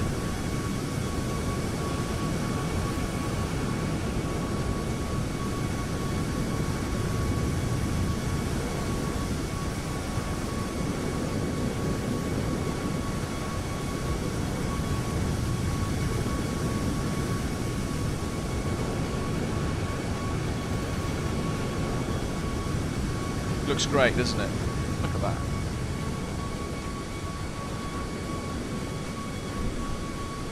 Brian, how's Lindos, mate?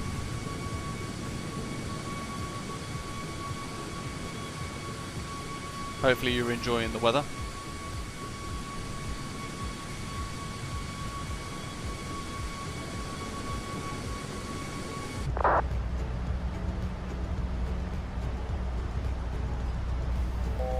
Thank you, Brian. Yeah, she's doing pretty well.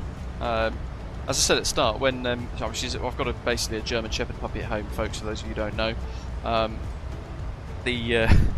when she gets overly tired, she just starts to like go super bitey, and their teeth are like scalpel blades. They're so sharp. We've got to try and get her bedded down and all that sort of stuff. But she sleeps for about 2 hours at night, maybe 3 hours if she's super tired, like she did the other night, 2 nights ago. And then from there, we're up every 2 to 3 hours for her to go out and go toilet and stuff like that. 28 degrees is beautiful. Rob, epic. In that case, let's tee up on Volanta and have a little look to see where we're at. 11 screenshots, Chufferneck. Good grief. Let's get these uploaded. Lovely. I can't wait to see you guys all flying this in the sim. It's wonderful. Got a great old train of pilots flying along today. Right at the front, Badger flying, I think offline. Might be wrong. He's up front flying Itaro. No, that's my screenshot, Volanta. You crazy thing. What is it doing? Try it again. It's got some weird bugginess to it. There we go. It's a great livery. Shame it's a crappy airline.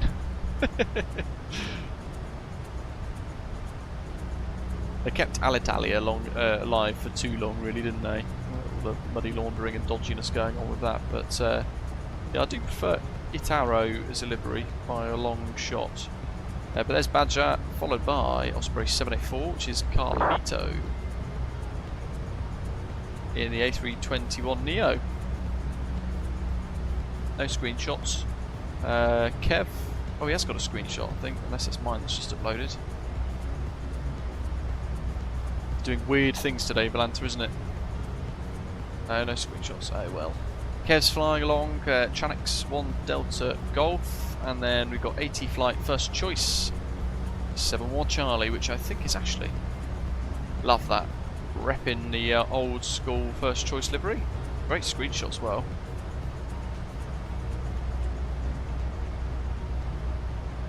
The only time I flew with First Choice actually was in East Midlands Airport growing up. I think we went to Mahon from memory. Zato. He's in X-plane today, flying the 73 MAX there. By the way, for those of you, when you do get into VATSIM, great screenshots there, mate. When you do get into VATSIM, I'll put it in the live chat. The ICAO code for this aircraft is not probably what you would expect it to be. It's B38M. And that's what you've got to use when you're filing. Worth kind of trying to remember that. Justin, no, sorry, yeah, Justin Easy 8656.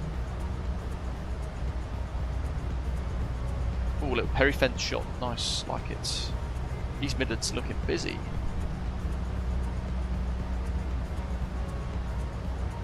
The Phoenix Sim A320 family in MSFS is just superb as well.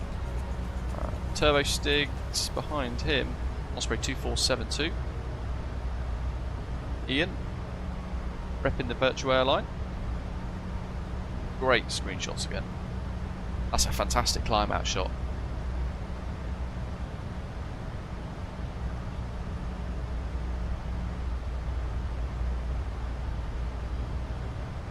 There's me, Liam behind, Tomjet 2 X-Ray Victor. Oh, awesome screenshot there with the crossflow traffic. And default East Mids. The scenery links for this, by the way, today are in the live stream's description. So if you do want to get your hands on it, the link to the Flight 1 Discord, where you're flying the release information, and the scenery links for both ends of the journey today are in there. Centurio flying along in his Citation. Very nice. I think it's a Citation, not good with private jets. And A320 Neo, Better World livery. French toast. Got Grant, Too Much Charlie. Different route. Might have other people on different routes actually.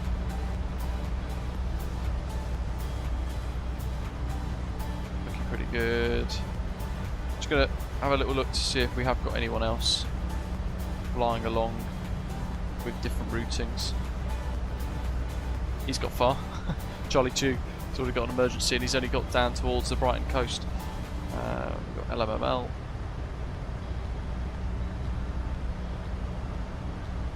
Rob's here somewhere. Where is he? There he is. Osprey 808 Yankee. Osprey World Cargo. Awesome. Is that the A310? Oh, A300, 600 cargo. Beautiful. Love it. So that's the routing for today. Crossing up south of Calais, routing over France towards the Swiss border, heading directly through the centre of Switzerland, and then we'll be passing Lugano as we route into Italian airspace for today. Passing down all the way through the centre of Italy. Rome will be on the right hand side on the coast, and we work into the descent down to Naples. We'll have some nice, we'll have a view of the coast on approach. We'll be approaching from the land towards the sea, so it should be quite nice. Hoping for some ATC, at least. It's a Sunday. Oh, you know what I bought the other day, actually? Because I was so tired, I just needed something to kind of perk me up. I bought some James Gin, which is James May's own gin, and I found out the other day that it actually is a not-for-profit gin company that he's created. So I bought his Asian parsnip gin, and oh, actually that reminds me, I need tonic water.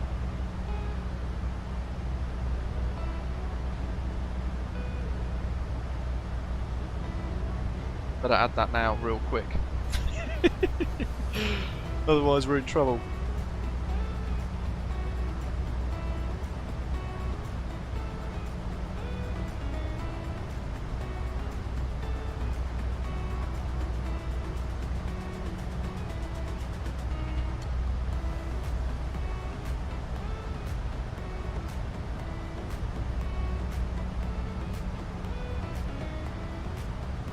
That'll do us.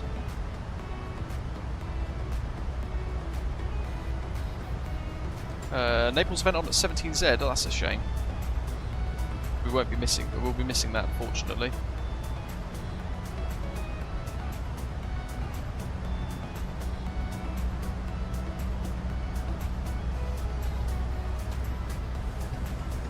Jolly good.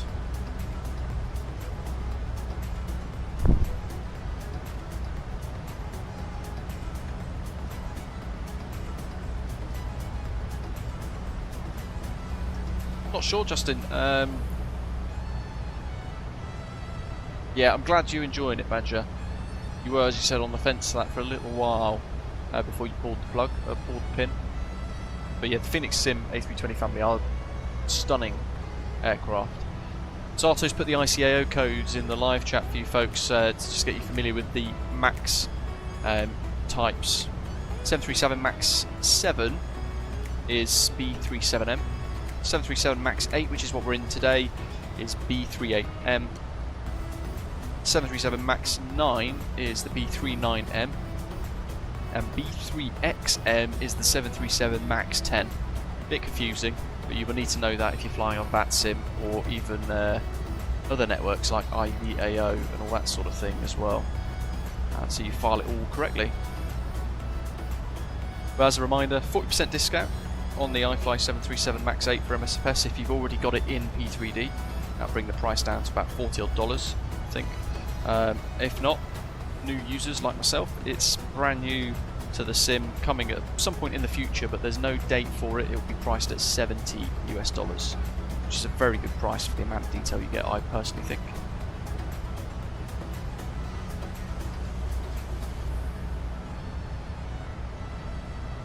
Mr. Mango, at some point in the future I'll probably no doubt return to Melbourne, but it won't be any time sort of soon, I don't think. Ryan's looking forward to Microsoft Flight Simulator 2024, but he's going to be giving it a couple of updates before he bothers using it. Fair enough. To be fair, you're not the first. I've had a fair few people say that they're going to hold out before buying the new sim. They're going to wait maybe 2, 3, 4 months, that sort of thing. Have I applied for the Tech Alpha, Anthony? No. If it's something that a lot of you would like to see, then you know what, it might be something that I could do. I could apply for it if you want to see that sort of thing, but it's such a raw sim. I don't know. I just it would be very good for viewer count, but I don't know if it'd be that great from a stream perspective.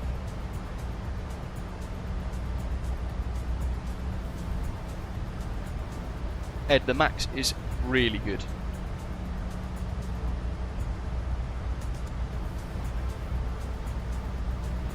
Centurion says Tech Alpha isn't that interesting to watch as a viewer, to be honest. Yeah, but they're getting mega views, aren't they? Which is why you're getting a lot of streamers putting in for the Tech Alpha, because it's effectively just clickbait, isn't it? But I think I'm probably going to personally wait until the sim just gets released. I'm not in a mega rush. I would rather continue to show you guys the things that we're looking forward to in the sim that we've currently got.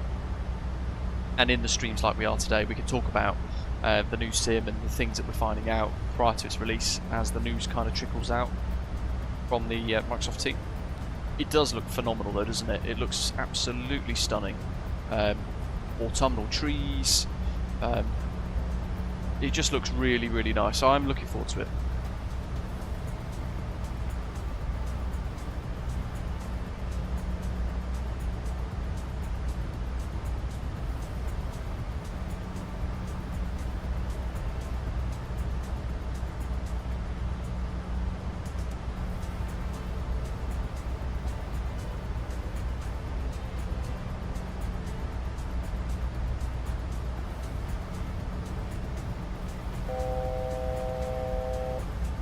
Justin, yeah, I want to be excited for the Unibuild's A350, but they make pretty average aircraft, if I'm really honest. I've kind of lost the I've lost the enthusiasm for Unibuilds a little bit. I find that they've kind of overpromised and under-delivered. Certainly with some of the aircraft that they've already released, they're not great. If we're being brutally honest, they could be a lot better.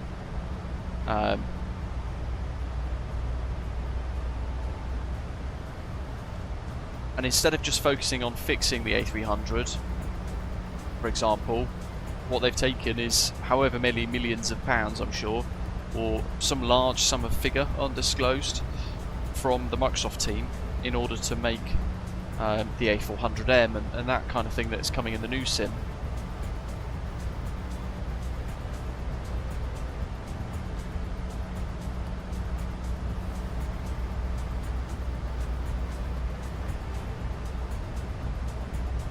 No worries, Brian. It's $70.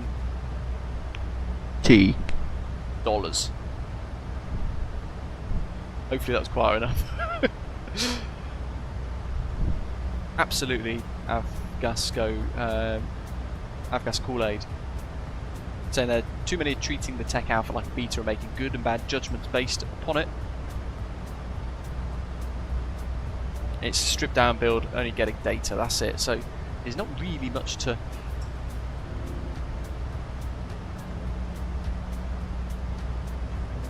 enjoy on it. You can't exactly jump in a big airliner and do a flight with photogrammetry. I think from what I've seen, a lot of photogrammetry is non-existent and things as well. And Anthony, how do I feel about the Aerosoft A330? Go check out the video I did the other day. That, I say it to sum it up, it's about 40 odd minutes. Yeah, it's about 40 or so minutes of flight video time. But there's very little positive. There's really very little positives mentioned with it, to be honest. It's disappointing, but it is what it is.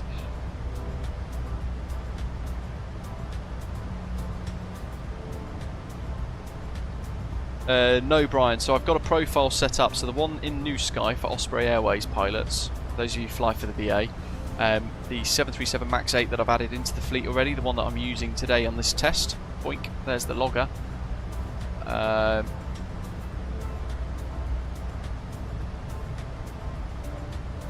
That's the one that is assigned to the aircraft in the VA.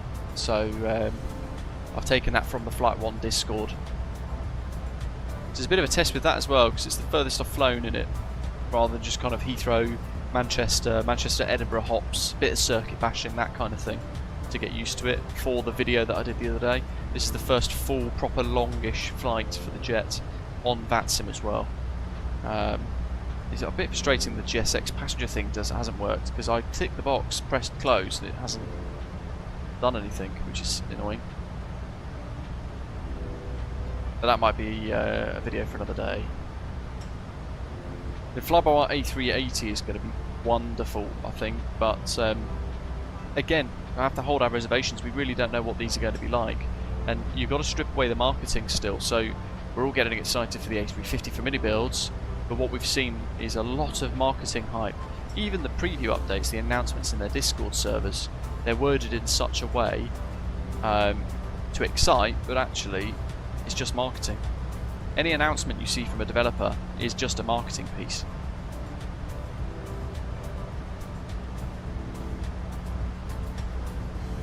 So we've got to try and hold that back a little bit so we don't get overly disappointed by something when it does get released.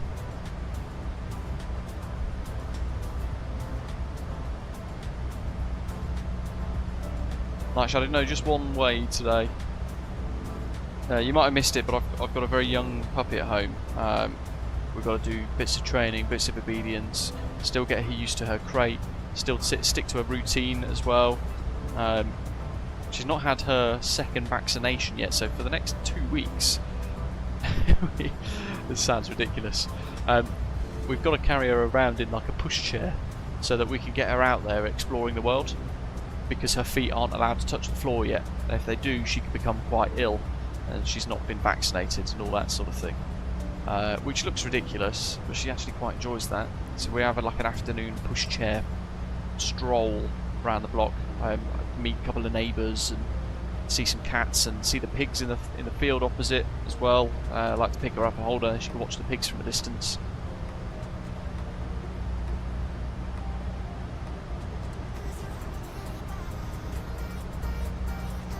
Chris, I inadvertently found a tour a few weeks back to Australia in Osprey Airways on New Sky. Are there any more? If so, how do I search for them? So in the virtual airline page, if you go onto New Sky and you click into Osprey Airways, you should be able to see like an awards page, and in there that's where all the tours are. Yeah, if you want to see a picture of the puppy, I say picture, there are many pictures on Discord of the puppy, head into our Discord server and go to the off topic and pet pics section, and you'll see little videos and pictures of her as she gets a bit older over the last few weeks since we brought her home. She tried her first piece of broccoli yesterday, which was quite interesting. Last night she actually quite liked it, and then stood there staring at us asking for some more. So, quite good.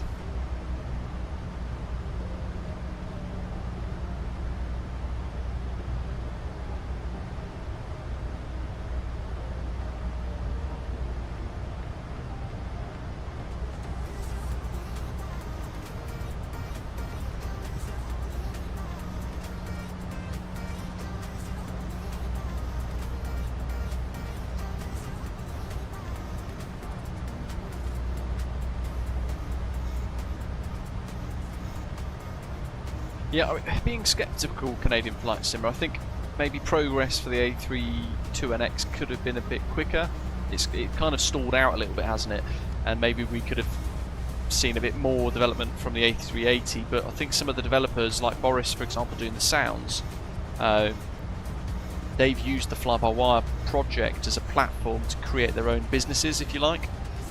So now you've got Boris Audio Works, and he's doing various aircraft, so he's done the sounds in this aeroplane, along with a whole load of others that we've checked out in the past as well. So their project that they've become part of has then become something else for some of them.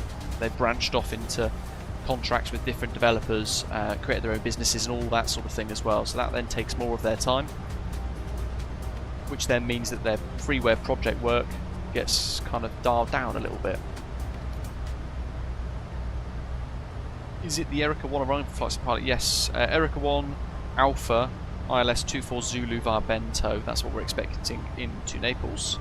Let's have a quick look at the charts. There's the METAR on the left hand side of the screen. 190 at 7, variable between 150 to 230, so it should be quite interesting to see how it handles that. little bit of variable wind. Scattered cloud at 3.5, 22 degrees, dew point 15, QNH 1019er again. And we're about halfway by the looks of it. So I haven't put it in just yet, but yeah, we're expecting the ILS Zulu runway 24.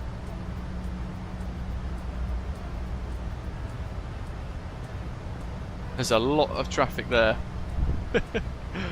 A lot of traffic there.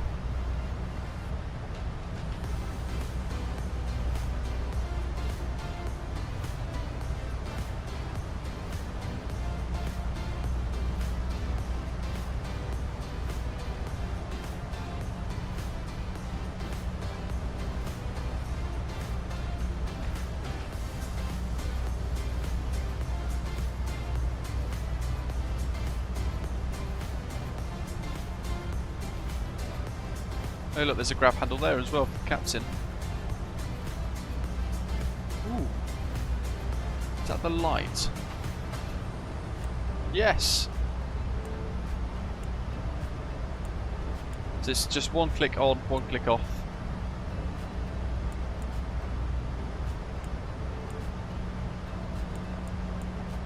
With a dim mode as well.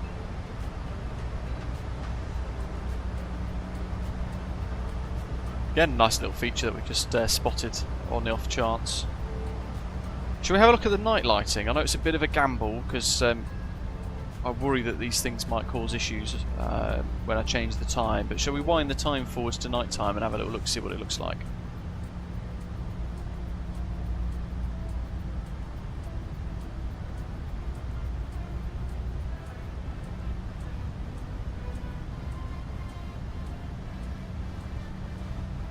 Oh, ferry, the 737 MAX8 is phenomenal. This would be my preference currently. Time. Boink. Oh, look at that.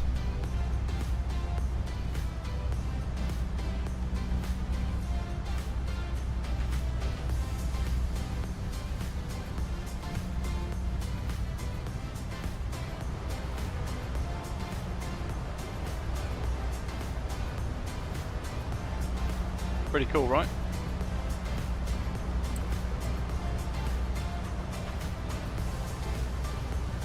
There's the HUD, and again that's on auto brightness, so you can turn it down, off, whatever. And we can pop the background lights on max. Floodlights on max. Let's turn everything right up, shall we? So we can see what it all looks like lit up, like a Christmas tree. Circuit breaker, bright.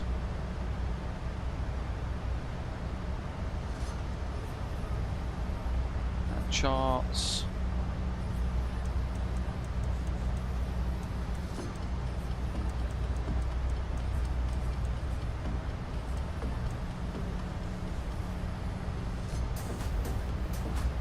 What we got here? That's all on.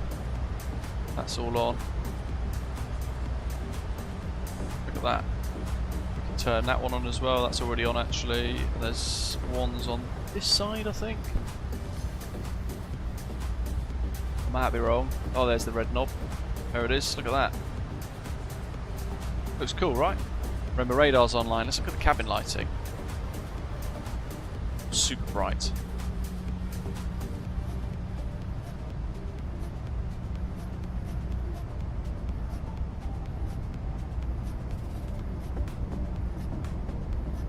Gee whiz, look at that. Stunning.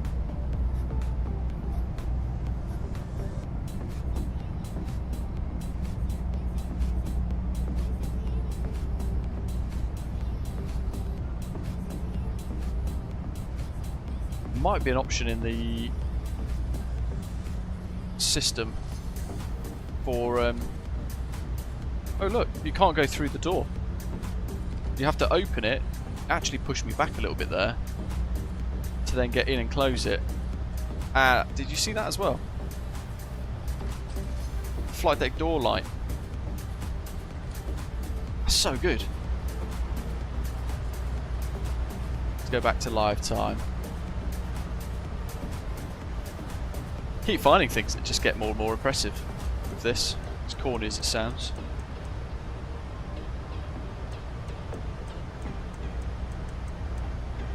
Yeah, I'm not sure why they chose that one, Matthew, that layout, to be honest. But they have said they're going to be releasing the 8200 and a few other bits as well, like single class configuration, some point soon. 320, loads of time. Alright, I think we can kind of just prepare for the arrival anyway into Naples. So we said we were going to be ILS 24 Zulu via Bento, and it was going to be the Erica 1 Alpha, which is that one. Execute. That's connected the dots, create a whole load of clutter. Turn the range ring off or down. Hide it. Can't see it, it's not a problem.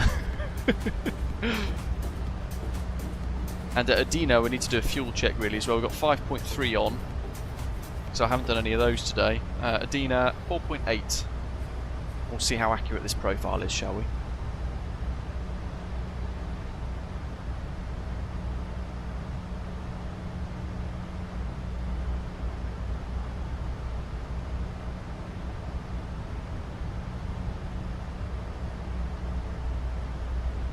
Kirk, good to hear. Yes, it is a very, very nice bit of kit what they've created here.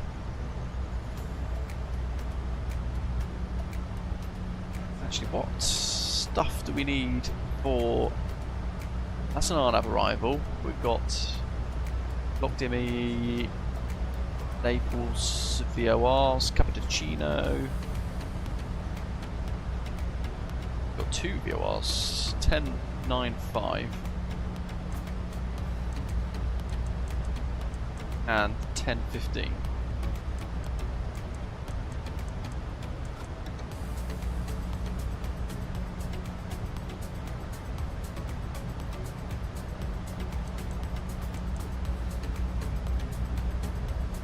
Got 1095.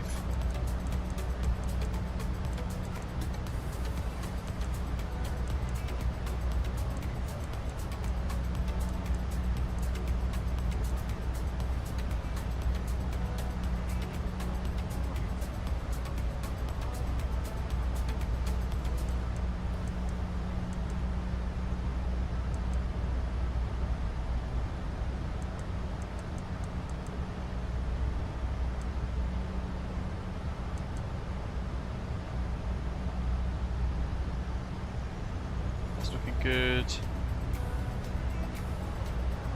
We can pop this back and have a little look at our information.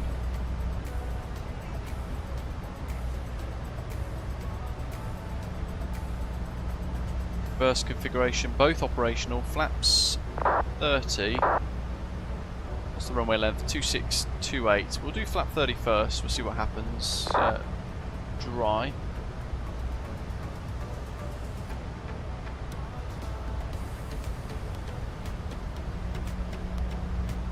We've got 190 at 7, haven't we? So 190 at 7. Outside air temperature is 22. QNH 1019. Brakes norm. Auto brake 1, but we'll use manual brakes. Air conditioning on. Anti-ice off.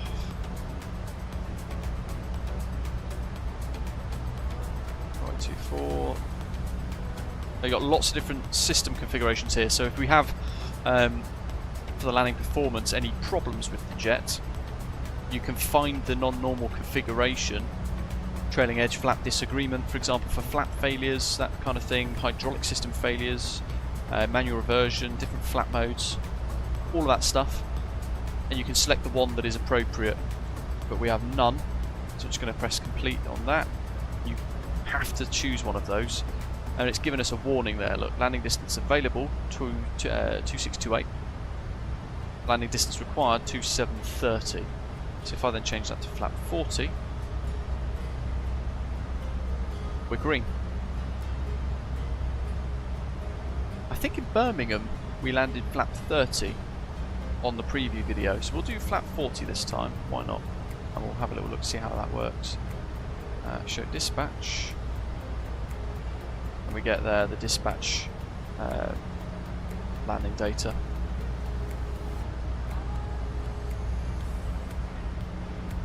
Power off. Let's have a look over the Alps.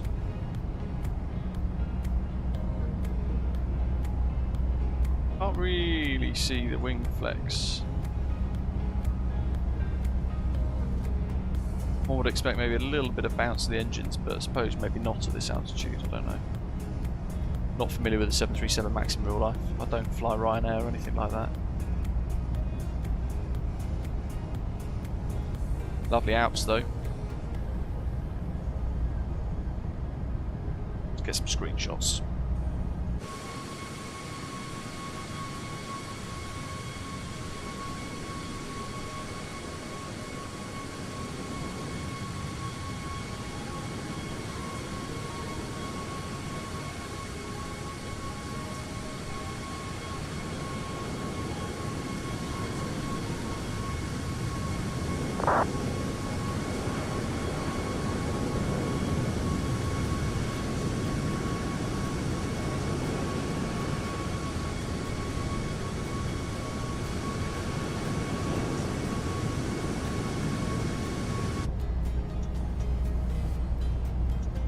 Similar Felix for me, but it's very difficult because everybody's system means they get slightly different results on lots of different aeroplanes.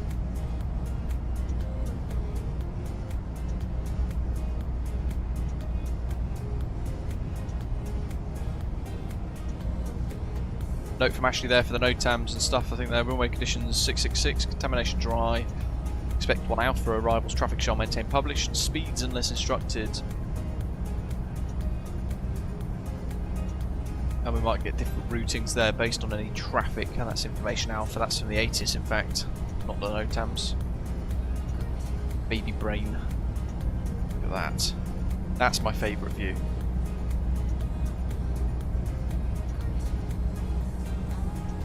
Interesting to see what the Alps look like with photogrammetry in the new sim, actually, as well. That would be probably one of the first things I would try and go and check out. Massive thank you to everyone who's hit the like button so far today as well. Good to see lots of you enjoying the stream. It's nice to be back for a day. And then naturally when I do get a chance and we have an overlap of a couple of days with the other half off or something, I'll try and work out either some pre-recorded content or some other live streams going forwards as well. But I need the puppy. Basically I'm having a baby at home. I need the puppy to get used to being alone for like an hour or so at a time, just to try and get her used to that, and that can take weeks and weeks before everything goes back to normal schedule wise.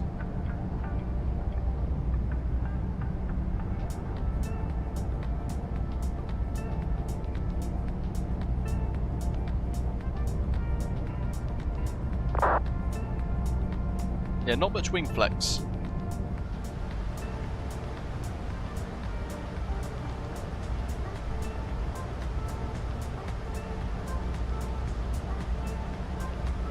Percent in 300 nautical miles or so. Oh, absolutely, Bashley, yes. Reaper, yeah. Interestingly enough, with very little impact on performance, which is quite remarkable. I don't know how they've done it, but they have.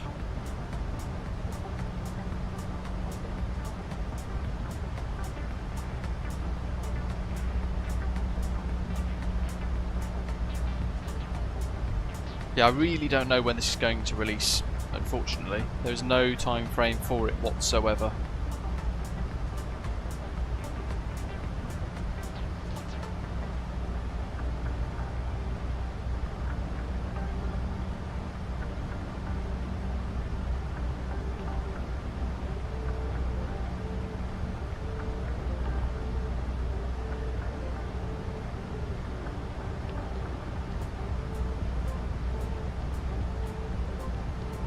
Absolutely, Felix.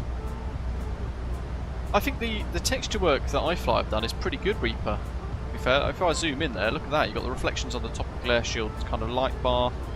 You've got this wonderful texture here on the kind of grab panel. And there we go. Oops, that's inside the yoke.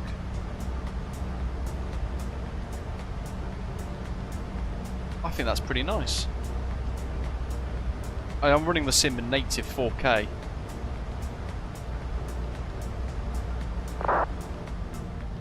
Look at that.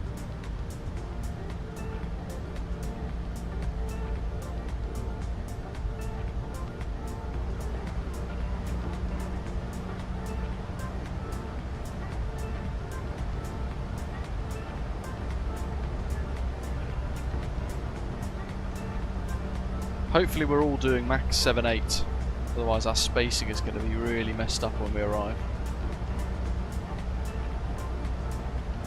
Probably would be the best time to sort it out now, to be fair.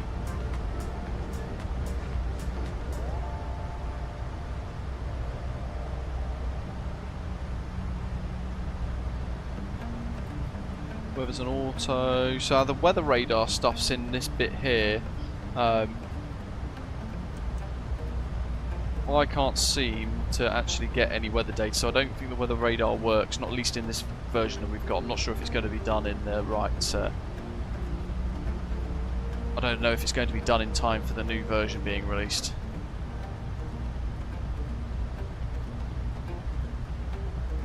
But we'll find out. There is apparently another build coming soon, which has got a couple of tweaks and fixes and bits here and there. And that'll be quite good to see.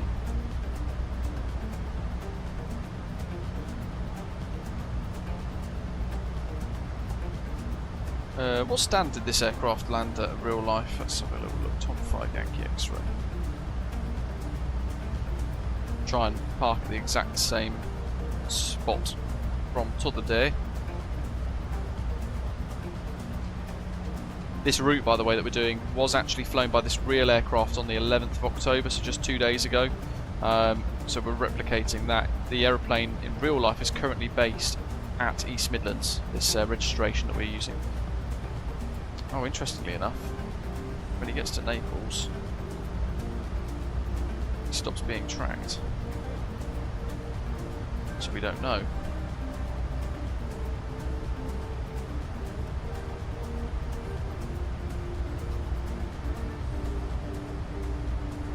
Yeah, I didn't think I would, Felix, but actually I quite like it. I think it's very quickly grown on me. The two big glass cockpit displays, and it's very easy to get the information you need. You can just switch stuff across and have a little look around. You can get the system page right in front of you if you wish. Pop your weight and kilos down there as well. It becomes a touch screen. You can set your V-bugs precisely how you want it, or you can just leave it on automatic, which is that's my preference really.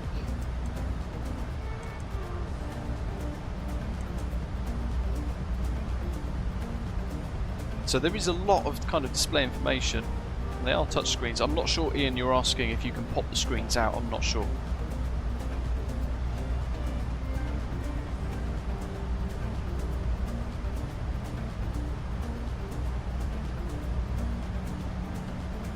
Brian, TUMP, G-TUMP.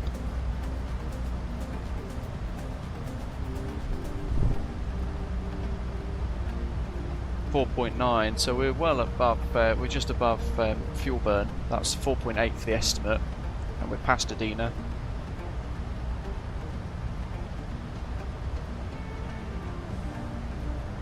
No, I'm not interested in the Tech Alpha. It's very limited in what it can do. That photogrammetry, all that kind of stuff anyway, it might be quite interesting for some people to watch, get a load of views, clicks, all that, but again, like we said a little while ago, I'm not too interested in that. I don't think there'll be a mega benefit to it, that's all, personally. And if you are testing it, I think it's pretty cool, but it's a bit of a responsibility as well, because they're kind of expecting people in the Tech Alpha to stress test the system, and that's how they'll identify issues prior to its release, and if that's not done properly, then we'll have issues on release. I think Centurio said a little while ago, when he Tech Alpha'd the 2020 MSFS, a lot of that was automated anyway, so it wasn't a massive issue. What's happening there? Felix, yeah, I hand flew into Birmingham the other day. you might have seen the preview video I did the other day. If you're not, it is worth checking out. We flew into some really horrible weather into Birmingham, a bit of pea soup, just to see how it worked. We did. We checked the wipers out, all that kind of thing as well, and we hand flew the last little bit on the approach to get a feel for the jet. Actually, it felt really nice, really quite polished.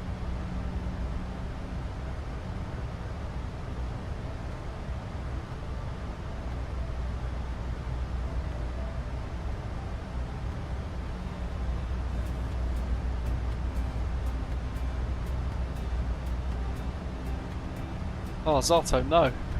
Dropping out again. 24-2 for Roma radar.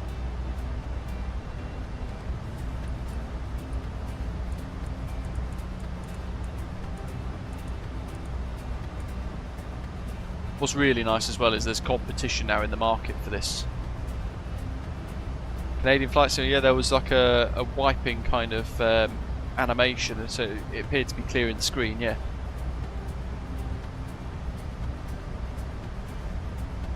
I'm not sure if it was or if it was made to look like it was.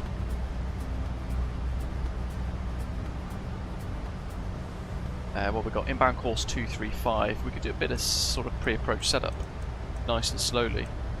And it'll take the pressure off us as we're flying this jet on the approach with ATC. Hopefully 235, 235. For nav 1, nav 2. 37134, elevation is 294, so actually it's the same as East Midlands. We'll leave that rounded to 300.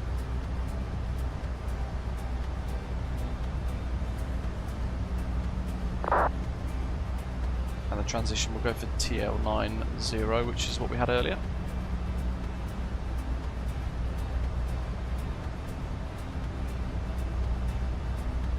Right, no I didn't. Is it in the in real life pictures bit? Or is it in a, let me just have a little look. IRL pics videos, that one.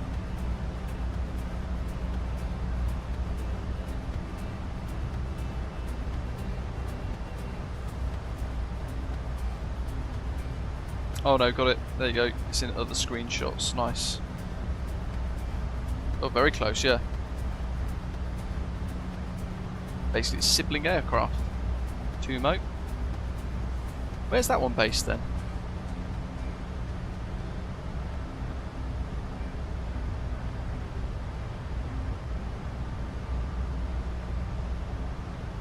Oh, actually, that is East Midlands, isn't it?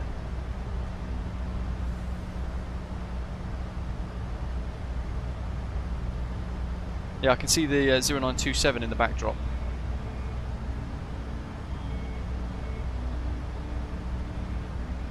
So we go flap 40, which is all the way there. I've not done a flap 40 approach in this yet because I've been doing flap 30 approaches just to see how it feels with that slightly quicker energy. We've done the arrivals, that's all looking jazzy. Vento, final approach, runway 24. Let's pop a fixed ring in.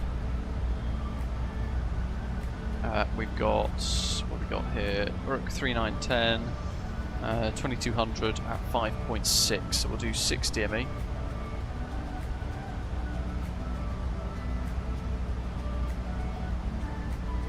At 10 DME we need to be 3,300. What's the missed approach? Continue runway heading climb 5,000, 750 feet, turn left, max 185 to RN 706, proceed via RN 711 to a lever, and skier join holding. So that's not really a big thing. We'll do 10.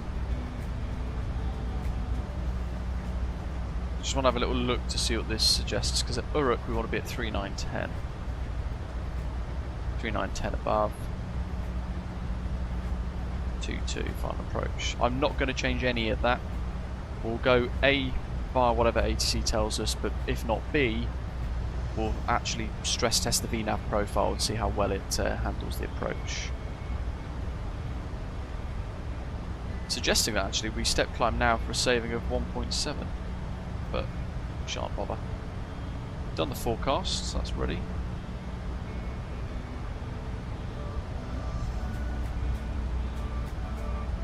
and the altitude box is done.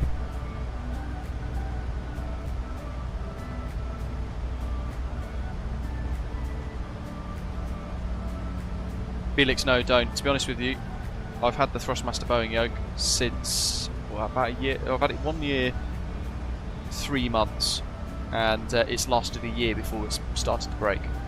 I've got this weird thing which is all over Reddit as well. A lot of people saying the same thing, where you push forwards on the stick, the pitch, it starts to spasm the ailerons left and right, and it becomes quite erratic, and then can become a little bit uncontrollable as well. So it's not great.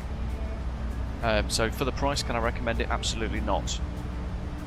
What I would probably recommend is having a look at the Verpil Kickstarter for their yoke system. That's probably going to be quite good.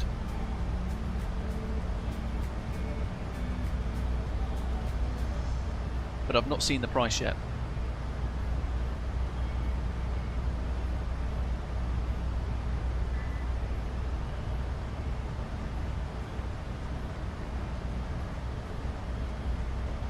Ages since I've flown a 737. I'm trying to remember if I've forgotten anything else. Really racking my head here.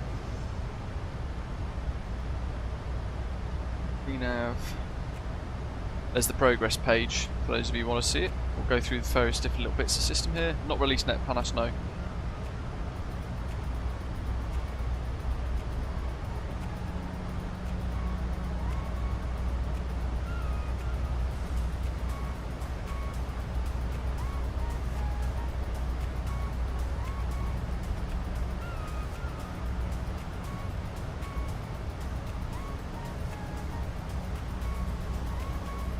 Yeah, that's pretty good Canadian flight simmer.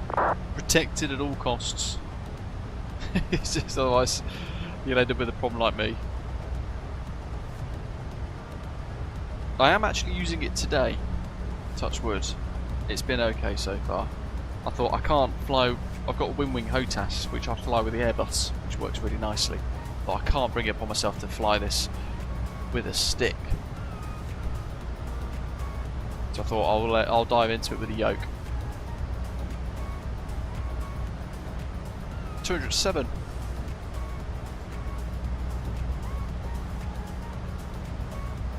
I'm going to pop 1019 on the box, although we're very early for this, so I'm not going to do too much prep. We're almost kind of done. Reaper, no, unfortunately not, mate. That's down to GSX and FSLTL to solve, I think. I think we might struggle otherwise. I wouldn't know where to begin to try and even do that. Let's pop that light off the standby compass, we don't need it. It's going to get confusing otherwise, isn't it?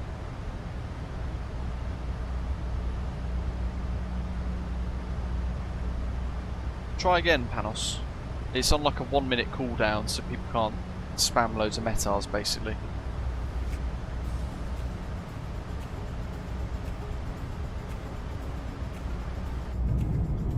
If you are tuning in as well, we're in the iFly preview.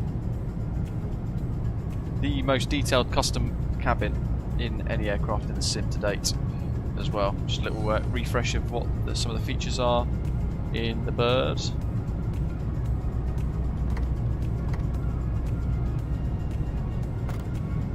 Configurable overhead bins.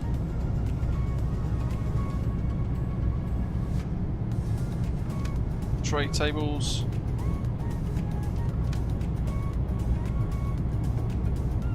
Interestingly, not all of them are animated. Some of them are.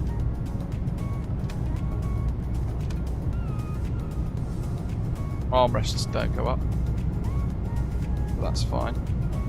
You see there, blinds.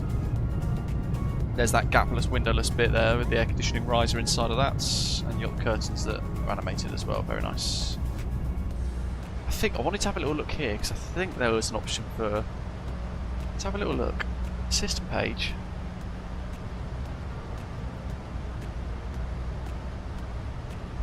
Panel style. Might be in general. 2 pages.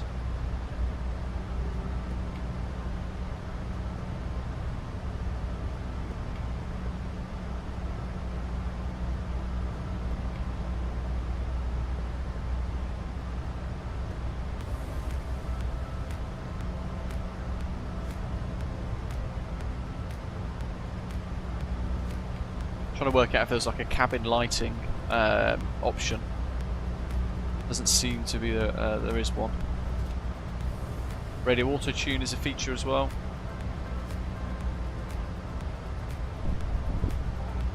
Cabin sun visors, emergency lighting, which you can change. Headphone simulation. Let's turn that on. Have a little listen to the sound difference. Ready?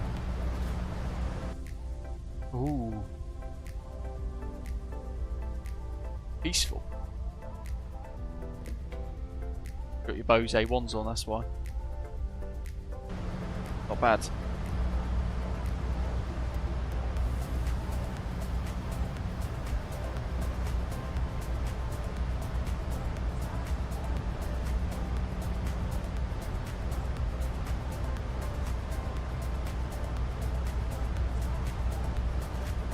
Night mode. Day mode. Want to go back one. LIRN. We can then have a look at the airport charts for Naples. If it loads. First time testing this in flight because the previous builder didn't have it working. Alpha Bravo, welcome mate. Yeah, don't forget a lot of these are newish aeroplanes as well, aren't they? The 73 MAX8s are pretty new. I've still got some of the glare shield stuff on. Flood, AFDS flood. Okay, that's not having it.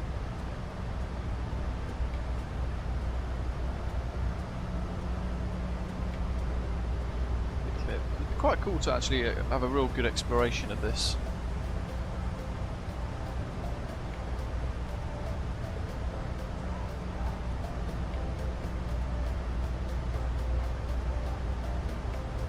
But in any case, it doesn't seem to be that you can control the cabin lighting.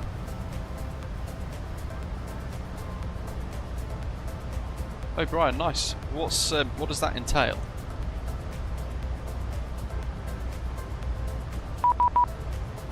Beep beep beep. Roma 24-2. Let's tune in.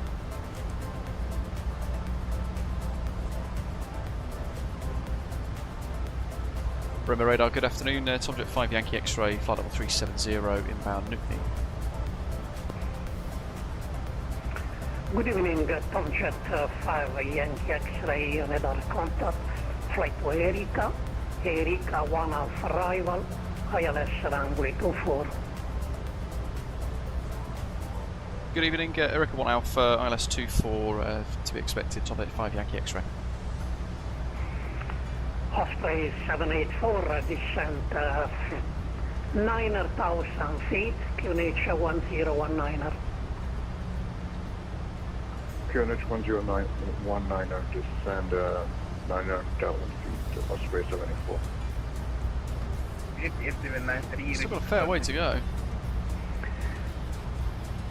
Jupiter 793, descend flight level 120. I would imagine actually here we might get a bit of a shortcut because we're coming in via Erika, which is this. Routing in. There's a hold at Pazub, little H there, which will indicate an inset. That's that hole there. Not expected to use it though. As we route in towards Naples 664, we might get vectors straight out to Palkus, which might be why he's stepping us down. People down quicker, so something to bear in mind. Might get that little bit of shortcut.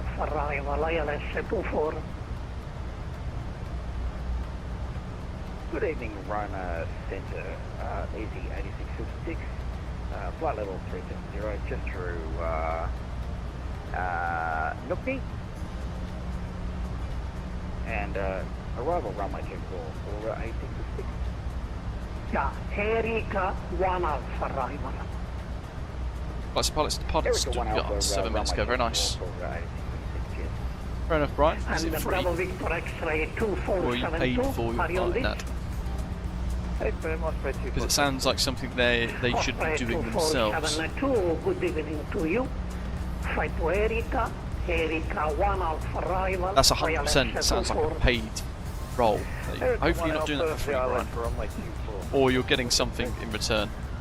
Easy 1 Because that's going to be quite a lot of work, I think. Clear ILS runway 24, report established. Clear ILS 24, will report established, easy 1 expected as well. Yeah, Reaper, check out lukeairtool.net. That's free.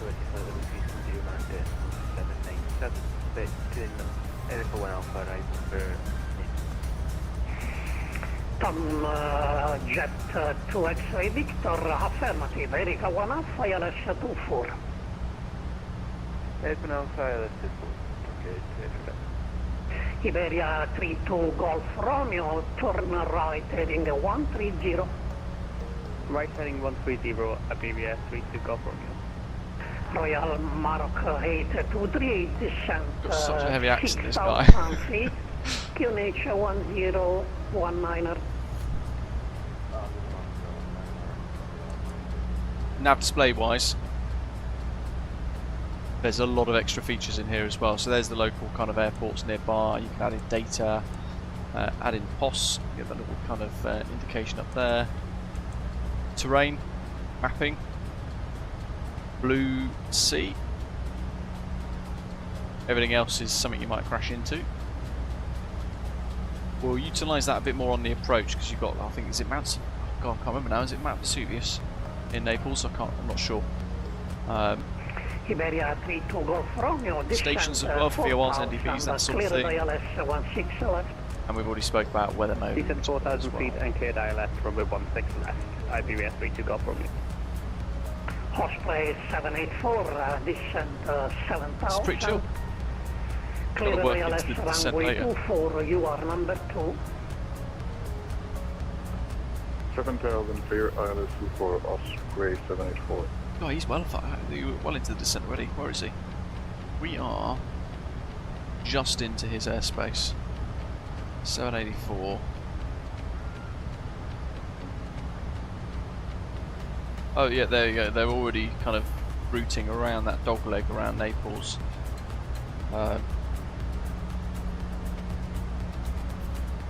Awesome.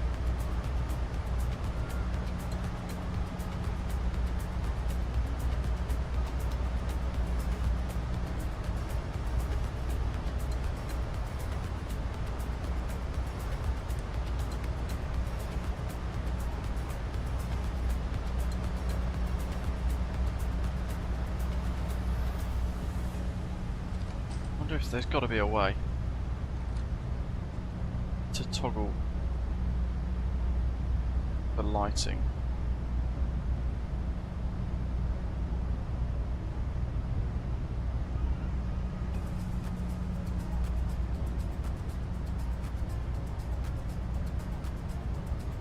It would be controlled on that,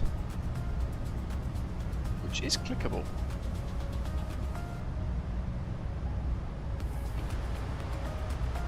I popped all the bus stuff on.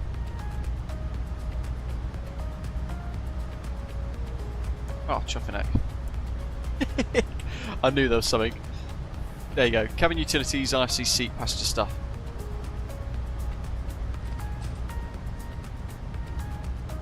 There's me wondering why the lights are on. Look, I haven't even got those ones switched on. I knew there was something. I'm a bloody idiot.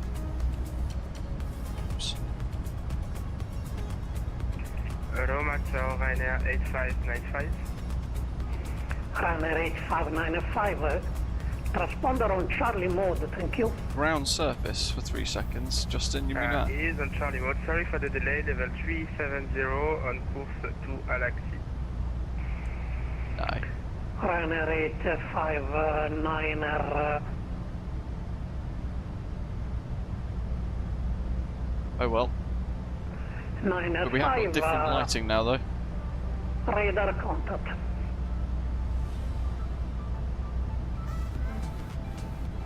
Oh! 09 tier, nice one mate. So you can put in your own boarding music there. Charlie Alpha 711 Charlie, descend level Display 180. brightness, cabin volume stuff. No lighting. Here it is. Oh yes. Passenger services, IFE on. have any iFly though. Sarah Juliet, squawk 1000.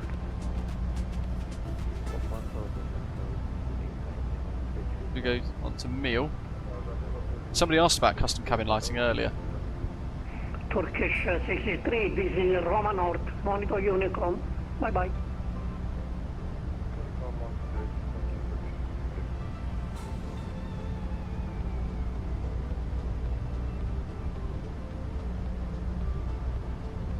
Oh, look at that. Just quickly put that on both zones. Sunrise, sunset style. this is bloody good.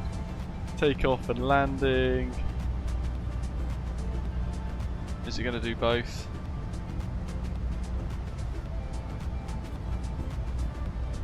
That's much more muted. Night and sleep. Condor 26 Fox, look at good this. evening to you, radar contact, climb flight level 300. The more we explore, the better these features get. Meal and bevy.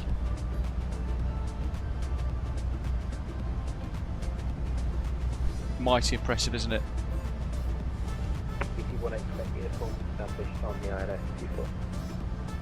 Easy 18 big work light on there for galley. Contact tower, Put everything on super bright. 118.5 Right, right. And cruise, both zones. There we go. Lufthansa 8 Off. November Kilo, you are leaving in my space. Monitor Unicom, bye bye. It is, isn't it, Floxy?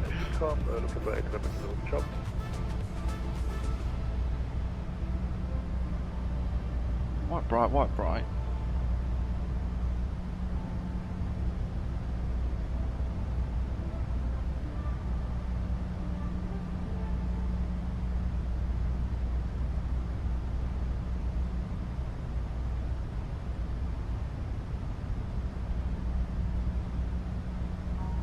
Very cool. Quite impressive. New feature I hadn't actually realised. What's the thing? 823. Thanks, folks. Turn right, heading 140. Clear DLS runway 16 right. Descend 4000.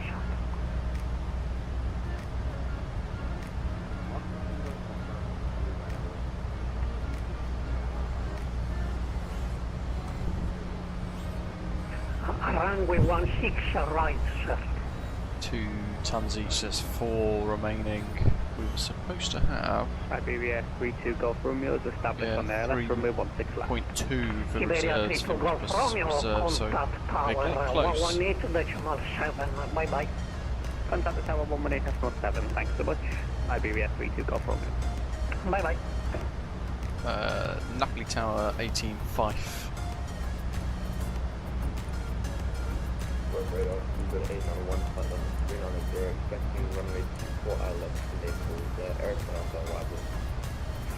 Stevedra 891, good evening to you.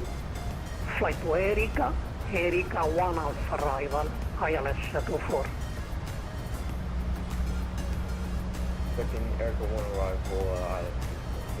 Right, what else have we got? So top descent coming up, so we'll go order break. Roma, buon pomeriggio, lot 304, 1 minute after echo. Init ref. Lot 304, ciao, good evening to you, radar contact, climb. There's the ILS data in the level ILS. 340. 95. Come to flight level 340, lot 304. Just going to pop those in there, so now 2's active. And then I'll flick the other one closer. 656 That's for that's separation minimums. sequence. Descend flight level 350. What have we got? Yeah, the flight level 540. for ADA 6 active.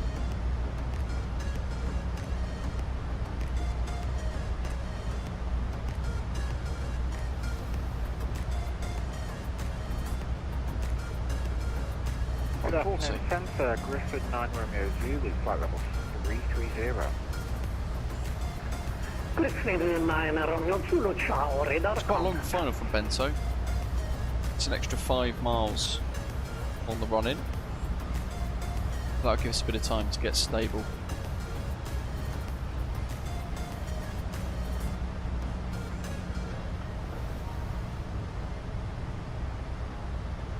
235, 235, that's set. Box, pressure panel, fuel's been checked, water brakes set, and the approach has been brief, nav set. Looking good, we just have a recall to do. Let's do that now. 804, flight level 45 here. Good evening, ExJet 804, Erika 1 Alpha arrival, ILS runway 24. Erika 1 Alpha ILS 24, technical. Corroborated outside 65 to Charlie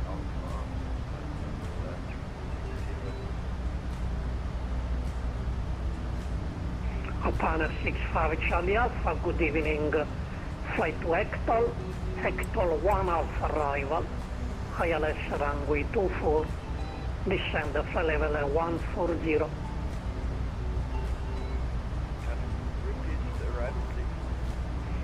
Hector 1 Alpha. Well, it says it's the same speed, but just says it louder. It's such an English thing to do when you're abroad. Ocean 502, stop climb, flight level 360. Right, gonna have to nail this, no pressure. We're logging it on here, so we'll have like a full report after we land, see what we got score wise as well. What have we got here? Lulu, top descent. 3.5, yeah, we'll be fine.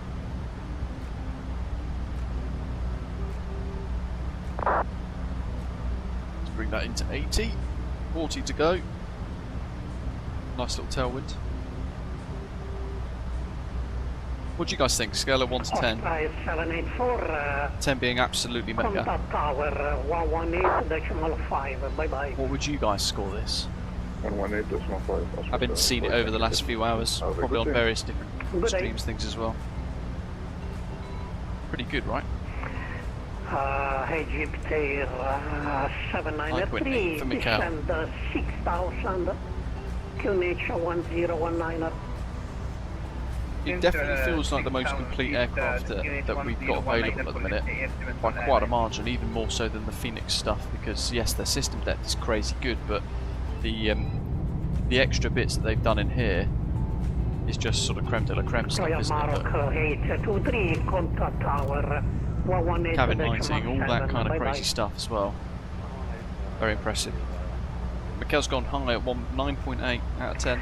Egypt Air 793, stop descend flight level 130. Absolutely, Mikkel, yeah, absolutely. For me, this sort of laggy nav display, PFD and all that is not too big a deal for me. Copper 11 Charlie, descent 7000, QNH 1019. Absolutely, Brian, yeah, this is the most sort of high fidelity 737 we've got in the sim. And all of this works very well. It feels complete. Yeah, one or two laggy bugs here and there, laggy PFDs and all that sort of stuff, but we look at the detail. It does everything you want it to very well. Egypt Air 793, now continue descend 6000 That'll be the proof of the pudding. feet. We'll aim for VNAV descent, but we'll see what happens. We might get sort of stepped down by Roma radar. And we're on Central Spreadsheet. Not sure, Mikkel. That's the only thing that is missing, some sort of weather radar. Osprey 2472, descend flight level 350 initially. 350 initially, prospect you. I'll ask for top descent. We get to about 10 if he doesn't get us. Cana 28 Victor Yankee Kilo, good evening to you, radar contact.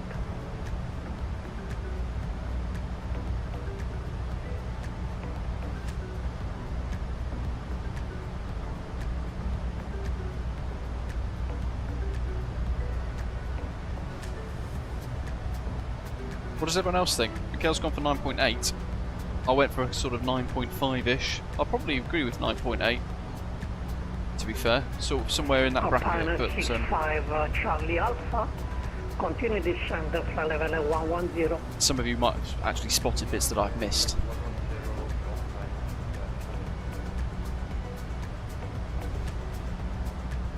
Prime control, Channel 2 Mark Charlie, following 350.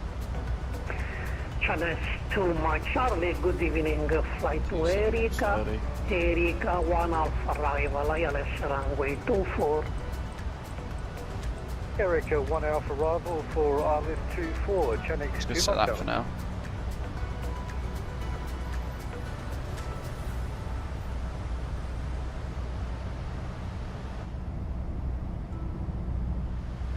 I'll check in a second. Traffic. EGNX 690, good evening to you, radar contact, flight to Dobim.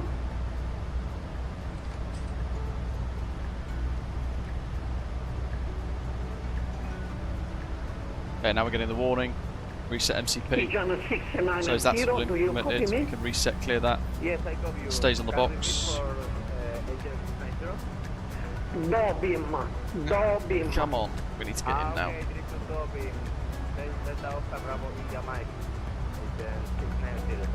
Subject 5 Yankee X-ray request to set.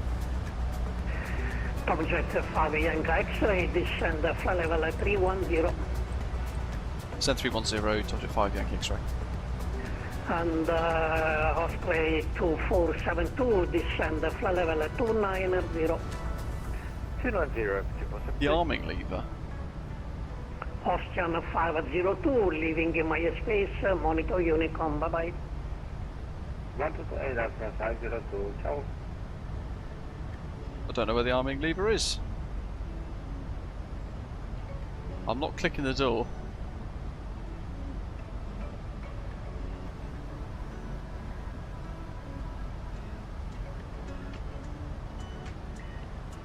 See, I was cabin crew on A320 family, Boeing 777s, 747s, A380, not 737.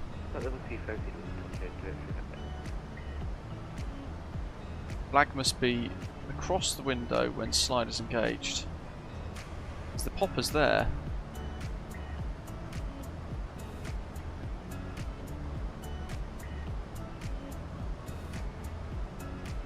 Not touching it. I'm not touching it. BNAV descent's good though. BNAV path. Level off at 310 shortly though. Just going to then have us above the profile. Does anyone know how to arm a 737 door? You can arm the bottom of the door, Keeson says. Yeah, but the whole thing is a click spot, look.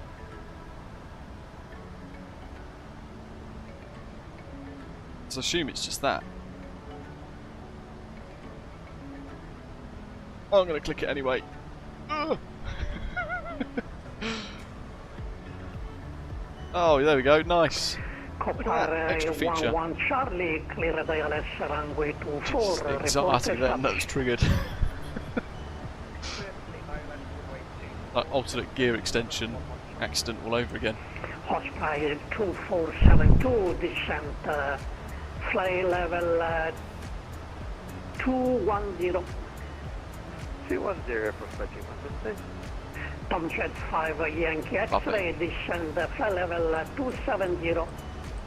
7 flight level 270, Tomcat 5 Yankee X-ray. Tomcat 2 X-ray Victor, descend fly level 290. More like Hawaiian Canadian.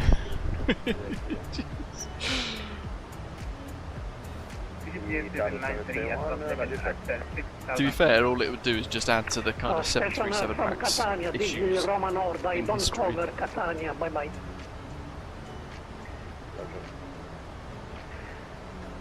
$18.5 for Napoli. We've got ATIS wise, Info Charlie. English 1019. Winds 206, variable 170 to 230 degrees. Runner 8595, leaving in my space. Position level Monitor 90. Unicom, bye-bye. Okay, yeah, looking good, that's fine. Runner 33, Sierra Juliet, monitor Unicom, bye-bye. Unicom, bye-bye. There's the dogleg for us.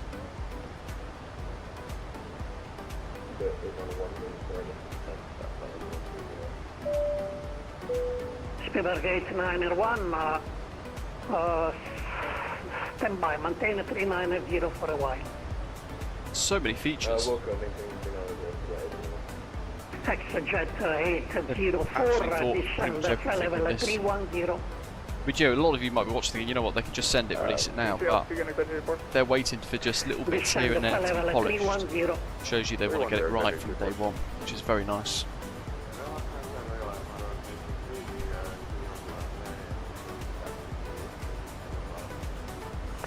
Mark 823, parking at your discretion.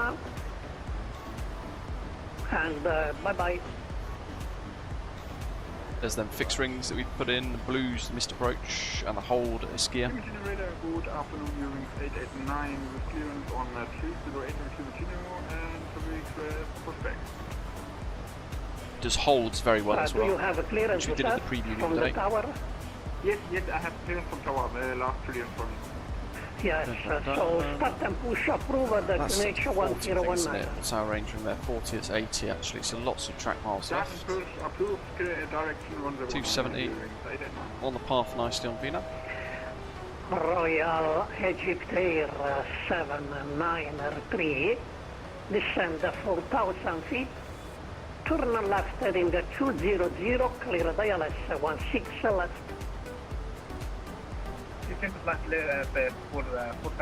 Simon, cheers buddy, welcome. Good to see you.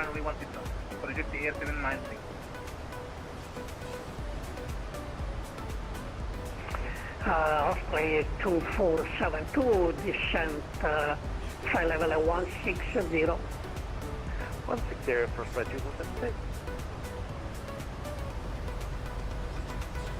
Road ready for afternoon, Chinese flight like Charlie, Filipino state number 2 please request push and start. We had already received the carriage to Chinese 55, my Charlie, start and push, approve the connection 1019. Okay, so now it's telling us, look, 270, we're level, but lost monitor Unicom up now and increasing, so 1,000 below for the profile. Ciao, Condor 26 Foxtrot, monitor Unicom, bye-bye. Yeah. Me too. Got Greek tonight, actually. Marinating it all day.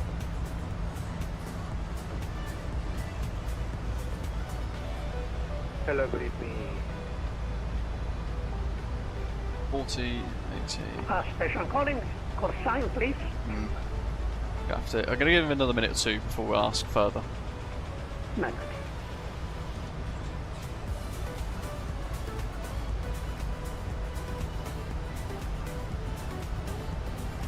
Hello, good evening. Sorry, Roma Center. Delta 31.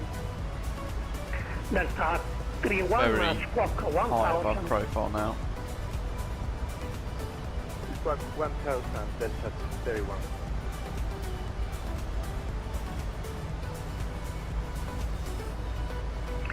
Osprey 2472.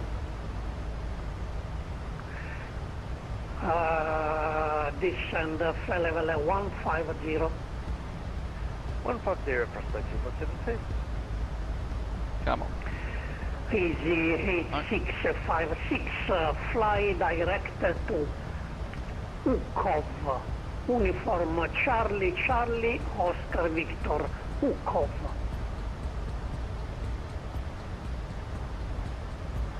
Director Ukov for easy 8656. 8656 and descend It's dropped our 7000, speed to 1019. 255 indicated. And also We are really high now on the profile. Look at that, almost 5,000 feet above. Tomjet 5 Yankee X-ray, descent, flight level 170. Descent flight level 170, Tomjet 5 Yankee X-ray. Let's go down Tomjet 2 X-ray Victor, descend, flight level 250. And Tomjet 2 X-ray Victor, report your there's the VSD. speed, your indicate speed. Reduce the speed to... So if that figure there stabilises, it means we're matching the profile. It's still increasing though. If it starts to come down though, then it means we're winning. Fine. Max speeds are in 671 for 220, that's in 20. 711 Charlie, contact tower 118.5. What do we got? Let's go to that view, I like that one. The stations in Roma Fiumicino now is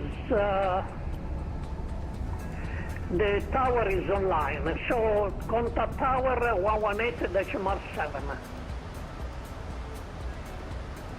Speed brake extension, lights, Patrick says just use Roma the elevator jam please assist. contact tower 118. Max is simulating the iFly Max, top panel under the slats and flaps indication lights. Griffin 9 Romeo Juliet, request flight level 350. Griffin 9 Romeo Zulu, you are leaving in my airspace. Monitor Unicom, bye bye. We've got override there. Unicom 122, that's right, thank you, bye bye. Griffin 9 Romeo Zulu.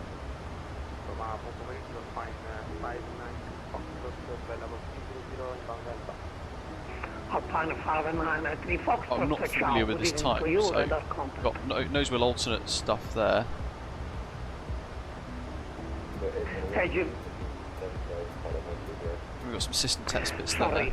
Egyptair 793, contact tower 118.7.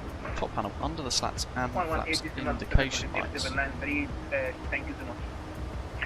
Osprey 2472, descend flight level 130. 130. Oh, actually, yes, there we go. Tomjet 2 X-ray Victor, descend flight level 210. There you go, it is there.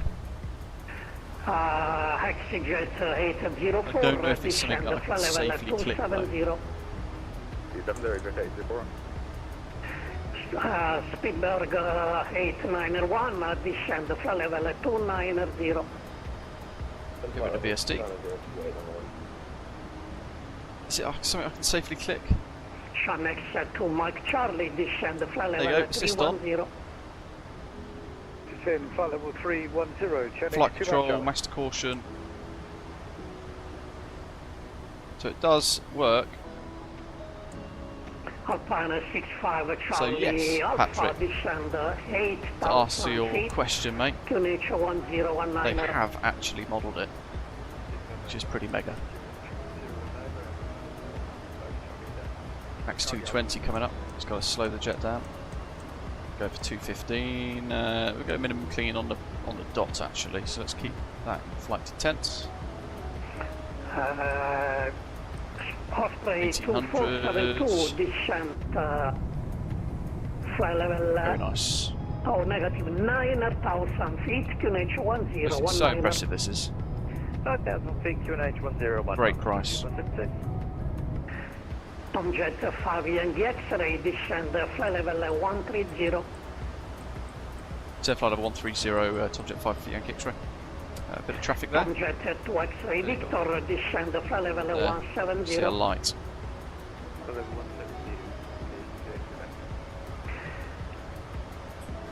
X-Jet 804, descend flight level 210. 210, exactly 804. Got to get the speed off.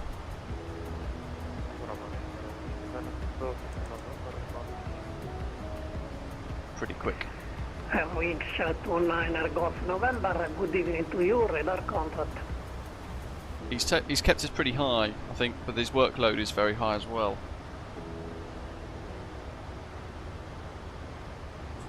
I'm going to go flap 1. EasyJet 8656, clear ILS 24, report established. And you can go direct to Bento. 1800 again. We'll report when established runway 24 and direct to Delta for EC8666. Direct below to 220. Bento. Keep him in flight to 10. Direct to Bento, 8666, grazie. Osprey 2472, descent 7,000 feet, QNH 1019er. Descent 7,000, QNH 1019, Osprey 2%. Tomjet X-ray 2 X-ray Victor, reduce speed 210 knots. 195. NPL 235 inbound course, no DME, it's fine. Way too high still. Airways 64 Romeo Lima, good evening. Descend flight level 190. Have a good one. Civil 3 off arrival, ILS 16 left. Jess, Tim, welcome mate. This is quite a lot, isn't it? Yeah, flight level 170, sir. Oh, 170, sorry about it. Tomjet 2 X-ray Victor, please speed, reduce speed at minimum, thank you. You are number 3 and you have traffic at 3 miles ahead, sir.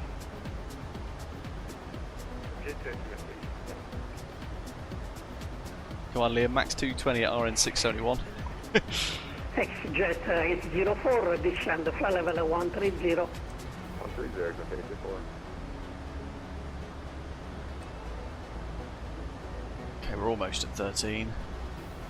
Done well to get back. Alpine Still 65 well over the Charlie profile Alpha, descend 7,000 feet. Turn left heading 270, clear the ILS runway 24, report established. It's going to drop up to 210. Power cruise max 210.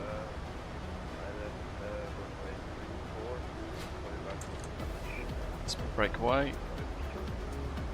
Tomjet 5 Yankee X-ray, descend 7,000 feet, QNH 1019. 7000 QNH 1019 and Tomjet 5 Yankee X-ray. Tomjet 2 X-ray Victor, you are under radar vectoring. Turn right heading 210.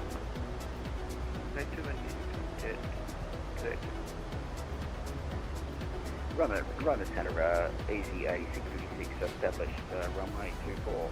Just taking that a bit wide. Easy 8656, contact tower 118.5, bye bye. Over to 118.5, and thanks to the 826. Grazie mille. EC8666. Osprey 2472, fly direct to Bento, clear the ILS runway 24, report established.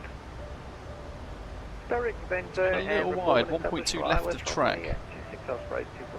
But Tomjet 2 X-ray Victor, now turn speed brake. left heading 0. Let's get rid of the music. 030, 030 on the left, thank you. Colleagues, have a good one. And Tomjet 2 X-ray Victor, descend flight level 110. 210, that's good. Outer 7 at Cuffheads. X-ray Jet 804, descend flight level 110. 1000 above the profile though, so we've got that back nicely, back to 1800. Stevedra 891, descend flight level 170. Coming up to 10, lights, signs. Depressurizing. Shanex 2 Mike Charlie, descend flight level 230. Descend flight level 230, Shanex 2 Mike Charlie. Okay, last time. Osprey 2472, reduce speed 210 knots. 210 knots, Osprey 247. Heading. Roma, buonasera, Napoli, Vola 7634.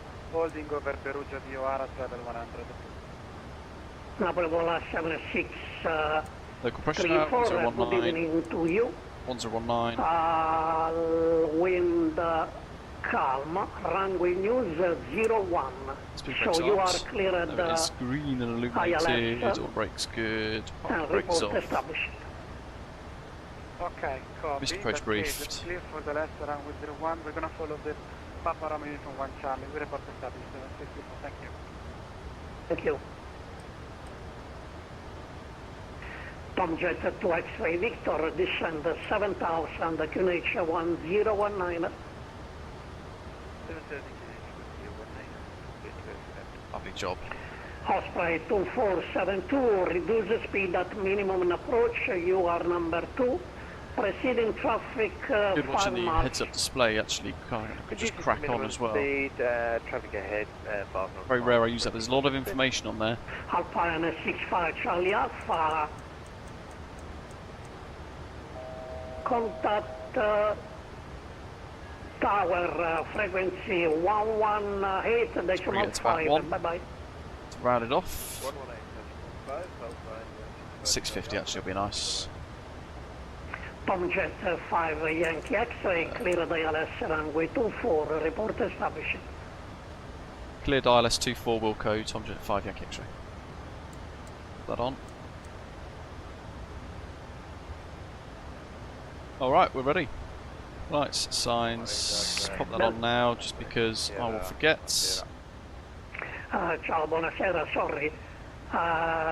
Delta 31, descend flight level that's looking good. 90.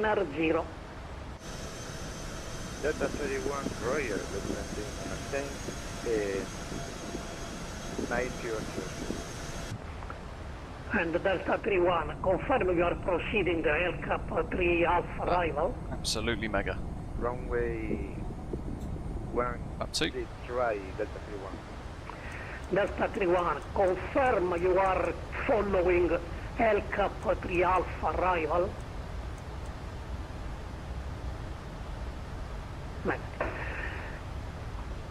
Eurowings 64 Romeo Lima, descend flight level 110. Okay, heading select mode, that's good. Let's go approach mode arms. 235, 235. Osprey 2472, contact tower 118.5, bye bye. 195. 118.5, Osprey 2472, ciao. Tomjet 2X-ray Victor, turn right, heading 100. XJet 804, descend 7,000 feet, QNH 1019. Yeah, it was, wasn't it? Way too much, Ashley. 7,000 and 1019, but 804. 235. Speedberg 891, descend flight level 110, reduce the speed 230 knots. 5, travelling. Hello again, Mike Charlie, returning 4000. Not sure if approach mode's active. 5 Mike Charlie, radar contact, climb flight level 380. Climbing up 380, Channel 5 Mike Charlie. Delta 31, descend 4,000 feet, maintain heading clear ILS runway 16 left, report established. Just fiddling around. See if we can push it a bit. Descend 4,000 feet. There's only one way to find out. Take runway 16 left. We are on the localizer. Ryanair 28 Yankee Kilo, leaving my space, monitor Unicorn, bye bye. Yeah, click all the buttons, Ashley, basically. That's Object 5 Yankee X-rays established 2-4. Tomjet 5. Come on, glide slope, glide slope, glide slope. Tomjet 5 Yankee X-ray, contact tower 118.5, bye bye. Contact tower 18.5, Tomjet 5 Yankee X-ray. Thanks for the ATC, great job, see ya. Tomjet 2. Okay, right. LNAV's active, or armed, sorry.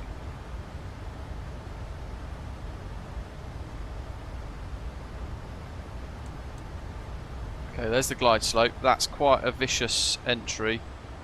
So it didn't want to capture initially, and then it's captured quite viciously.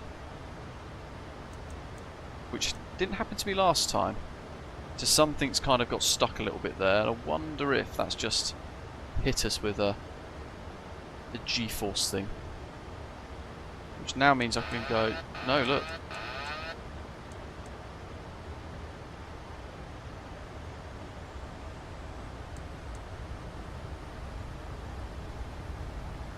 Oh, it's getting a little wonky. We've got a lot of time to stabilise this though. Vacating runway 24. Roger said,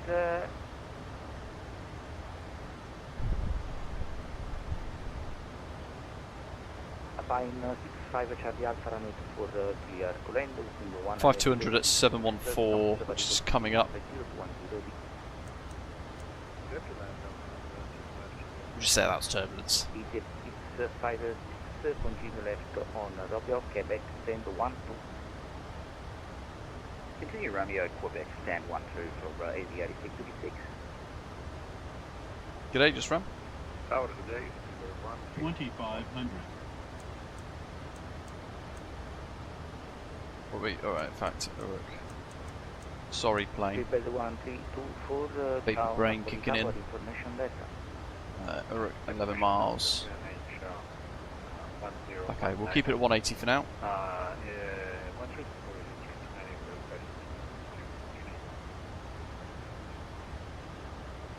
can't get in yet, Mikhail. Seabed 1324, clear your destination outside via the Galaxy 7 Juliet standard departure runway 24. Climb. There's a weird entry to the ILS. I don't know what happened. Because I was following my normal flow. Unless the elevator stuff, me fiddling around with bits earlier, has triggered something. 2500. Napoli Tower, good afternoon. Tom 5 Yankee X-rays established ILS 24.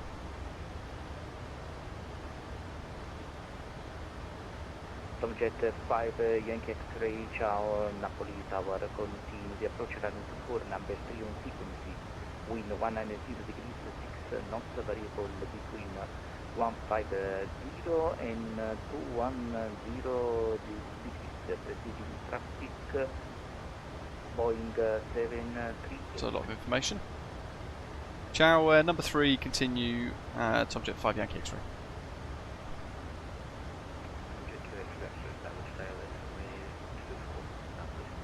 Okay, what have we got? 9.5 FI24. Tomjet 2 X-ray Victor. So there's my 10 mile fixed ring, there's my 6 mile fixed ring, and then we can think about decelerating a little lot into that. We'll keep 180 for now, and we'll go flat 10. Get that nose down a bit more.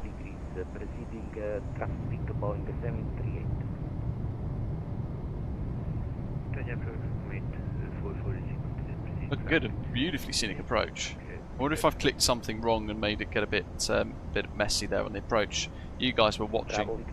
You might have spotted something that I've done. We should get Ross come up in a minute as well. That will tell us we're approaching runway 24. Let's go to 160.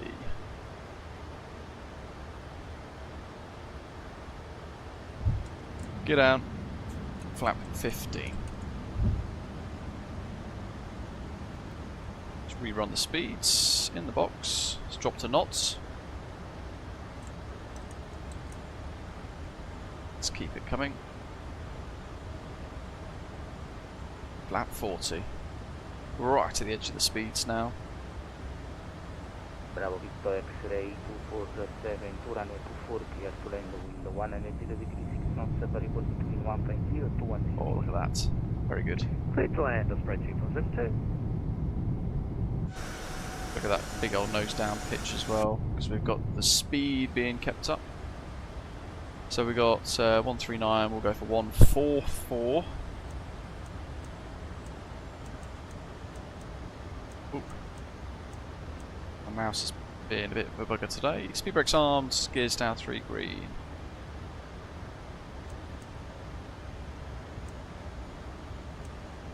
We'll stick out to 235 for heading. A little bit of variable wind. Alpine 65 Charlie Alpha, contact Napoli ground frequency 11.9. Autopilot off hand fly the last little bit.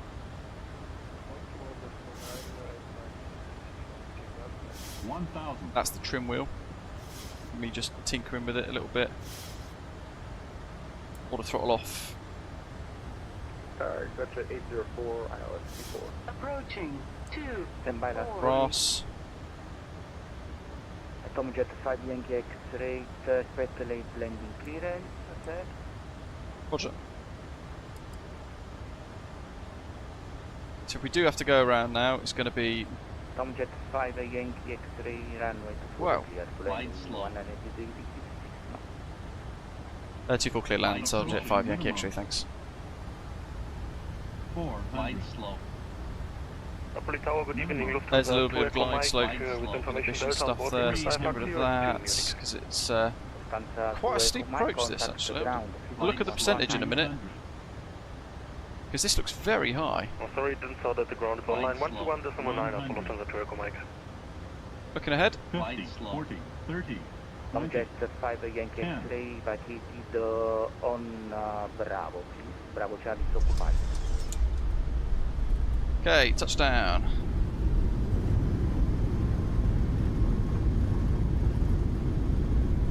He's asked us to vacate Bravo. Brakes off. 287 foot per minute. Beautiful.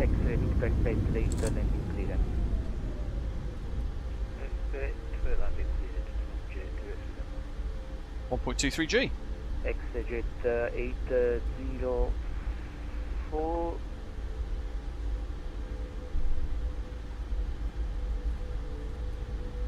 Exit 804, ciao Napoli Tower. 3.33 degree approach. Number 1 sequence wind. That's what that was. 190 degrees, 6 knots, variable between 150 and 210 degrees. Continue number 2, exit 804.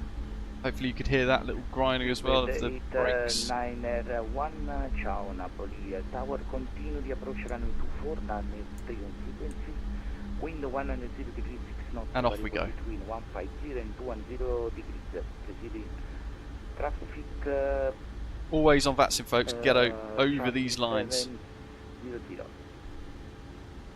We'll continue the approach runway 24 to the 8 on 1. Get clear of that.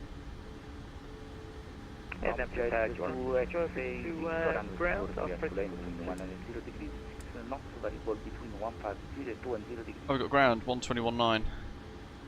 Well,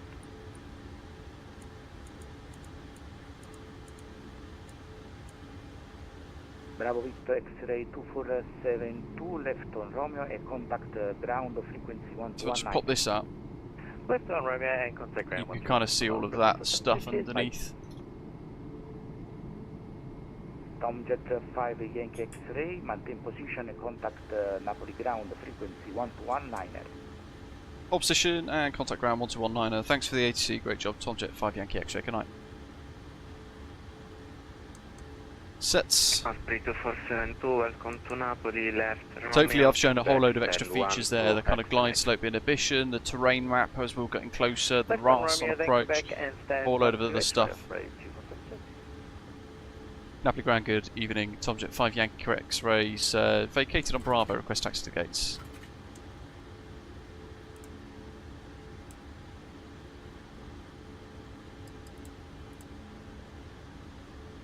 Tomjet 5 Yankee X-ray after Alpine traffic, right on Quebec, stand 23.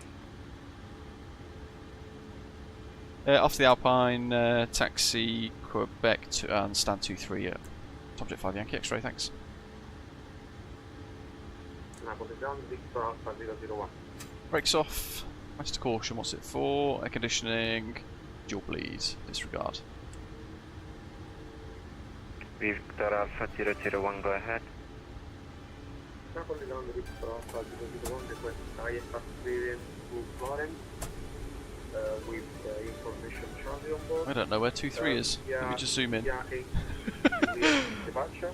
We are on gate 17 on an Airbus A220. Stand 23. Oh, he's giving us a remote stand. Victor Alpha 001, you are clear to destination as filed via the Teano 8 Juliet departure, runway 2 for Initial climb 6,000 feet. Squawk I'll 5, open the windows so you can hear the 576. noise. Down 2-3. Let's get a follow me, shall we, as well, because heck. New aircraft in the sim. Victor Alpha 001, Reset please that. correct break the Lufthansa to Echo Mike. You are clear to destination as filed via the Alaxi 7 Juliet, runway 24, initial climb 6,000 feet, scope that 1,000. off. We are clear to Munich as filed Jeez, by the there it Alaxi is. 7 Juliet departure, runway 24, flight plan route climb 6,000 feet, scope 1,000, Lufthansa to Echo Mike. So our stand is right over there.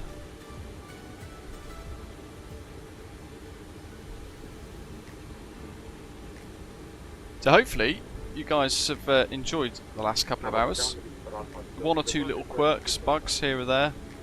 Not sure about the ILS thing. That might have been, I might have clicked something that then confused it somewhat. I'm not sure. We'll have to give that another go because I've flown ILS in this a few times already and it's been flawless. So I'm not sure what happened during that. Might have been me. Might have been a bug. Might have been user data for this airport. I'm not sure. I'll look into it. But yeah, phenomenal aircraft in Microsoft Flight Simulator. Coming very, very soon.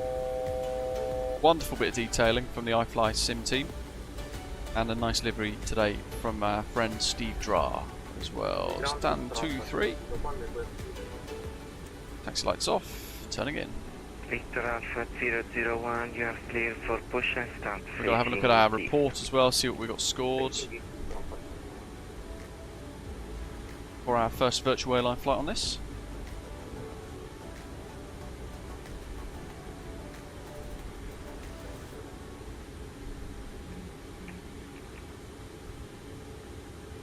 Interesting, it says 1-8 there.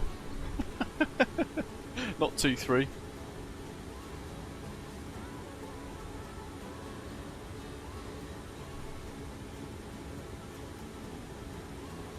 Brakes. I know the APU's already good. Throttle's idle.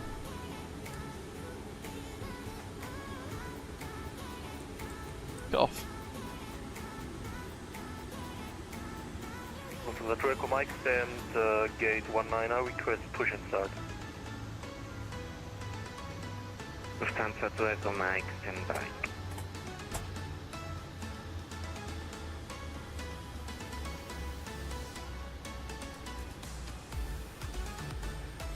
Okay, ground support. Chocks. Set.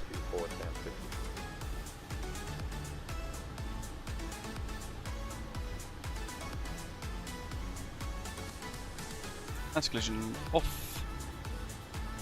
That's all looking good. Make sure the transponder is completely off. Don't need it on now. Last station calling again. God, I'm getting terrible frames per second in this Napoli airport today. Request deboarding. Let's see what it does. You have to turn left, doesn't matter. Continue Romeo, left. Look at that. While it does that and gets stuff set up in the right place, we'll go to New Sky or close the flight and see what happens. That ILS glide slow might have penalised with a G. Late landing configuration at 3 foot below airline SOP. Not sure what that was in relation to.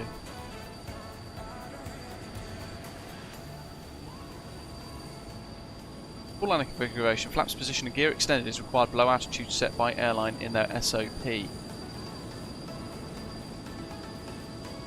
Oh, I'm not sure. I think it hasn't detected something. So it's given me a whopper of a 1.5 drop in score. It's not detected something there, whether it be flaps or gear indication, I'm not sure. But we had them set correctly and gear down 3 green. Don't know. Off-center line landing by a tiny piece. That suggested, it looked like that was bang on, so I'm not sure what happened there.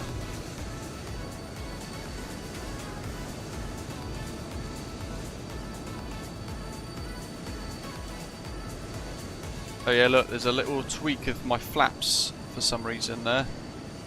So all of a sudden it went 100% to 88 and then 88 to 100 in a split second over the threshold. And all of this actually, look, flaps, flaps, flaps, flaps, flaps, flaps. So there's a bit of erroneous data there, I'm not sure what. And then touchdown. So that's not really something I can solve. But otherwise, if you ignore that, actually, that was a really good touchdown and a decent little profit for the first flight in this. Happy birthday, Tiger 1 hello, looking welcome good. to Napoli, right on November, stand 6. Well, November, stand 6. I think it has quite quickly become my favourite short hauler in the sim, to be fair. Because it's hands-on as well, it's Boeing, you've got to do stuff, it doesn't just think on your behalf and do it on your behalf. I think this has rapidly become a strong sort of favourite of mine. It's very, very, very good, and it feels quite polished, even though we've got one or two little bits here or there that could be tweaked. And GSX have already got the integration with it. I might need to resync that little tick box thing that we had for the cabin passengers. If you have GSX, you know what I mean. Might have to untick that, save it, and then retick it in the manager. Ooh, that reminds me, iFly manager. Easy 986, hello. Because you wanted to see what liveries are included, right? Here you go. We've got TUI Fly Nordic, Lion Air, Batik Air Malaysia, Air Europa, Corendon, Turkish, Gol as well, for those of you who like to fly around Brazil, Fiji Airways, which would be nice, Hainan, Swoop, Fly Dubai, Caribbean Airlines, Air China, American Airlines, Aeromexico, Alaska, more TUI, TUI Belgium, TUI Netherlands, United, Neos, Xiamen. There's that kind of triple retrojet thing, TUI Fly Deutschland, Air Transat, WestJet as well, Canadian Flight Sim, that'll be one for you mate, Norwegian Air Sweden, Sunwing, LOT Polish, Aerolíneas Argentinas, Air Canada, our TUI Airways G-TUMP that we're using today, Xiamen and another United. So there's a lot already livery-wise that's going to be included in this. And this is the manager. It looks very similar to PMDG to be fair, but that's where you manage the installation of the product. Cool, right? Really good selection, as Ian says. Romeo stand 1-1.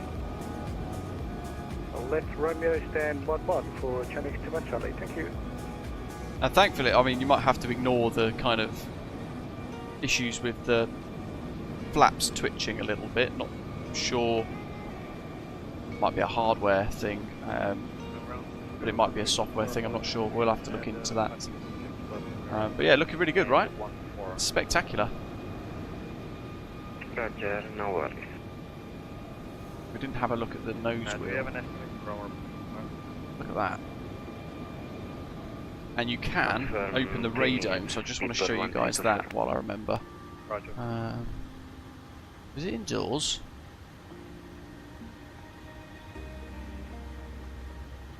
Ground support.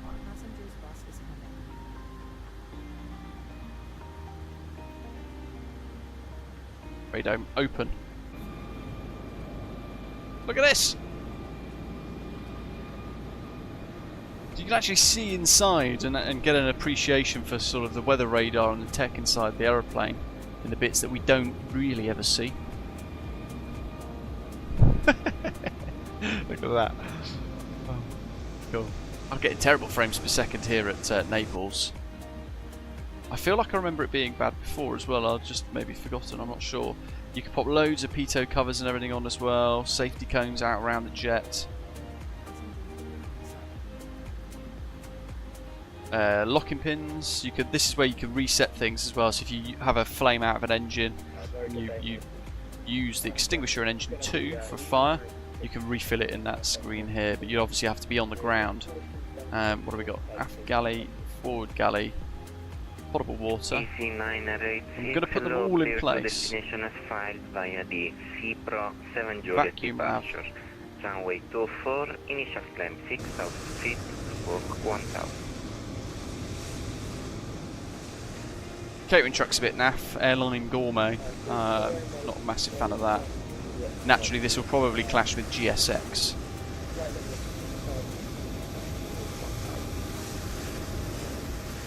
Is that correct? Easy 986. There's the lab waste and the drinking water unit.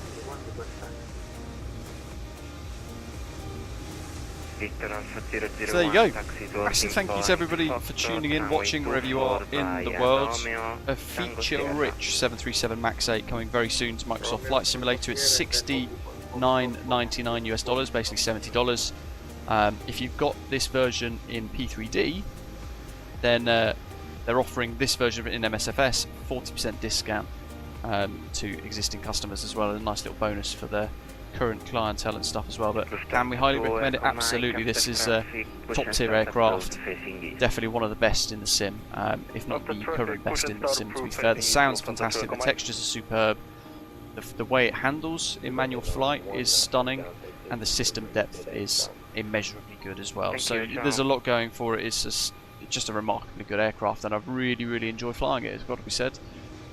It's up there with the 777 being my favourite long hauler. This, I think, has become my favourite short hauler. Big thank you to everyone who flew along as well during the flight today, and all of our new subscribers to the channel. Aaron as well for your super chat earlier, appreciate the support, matey, and the support as always to our bronze, silver, gold frequent flyer channel members on the channel as well. I'll put all of our screenshots into Discord. I'll maybe pop one or two into Instagram if I get a bit of time. I'm back on puppy duties now, so I'll be trying to fit in streams or content when I can.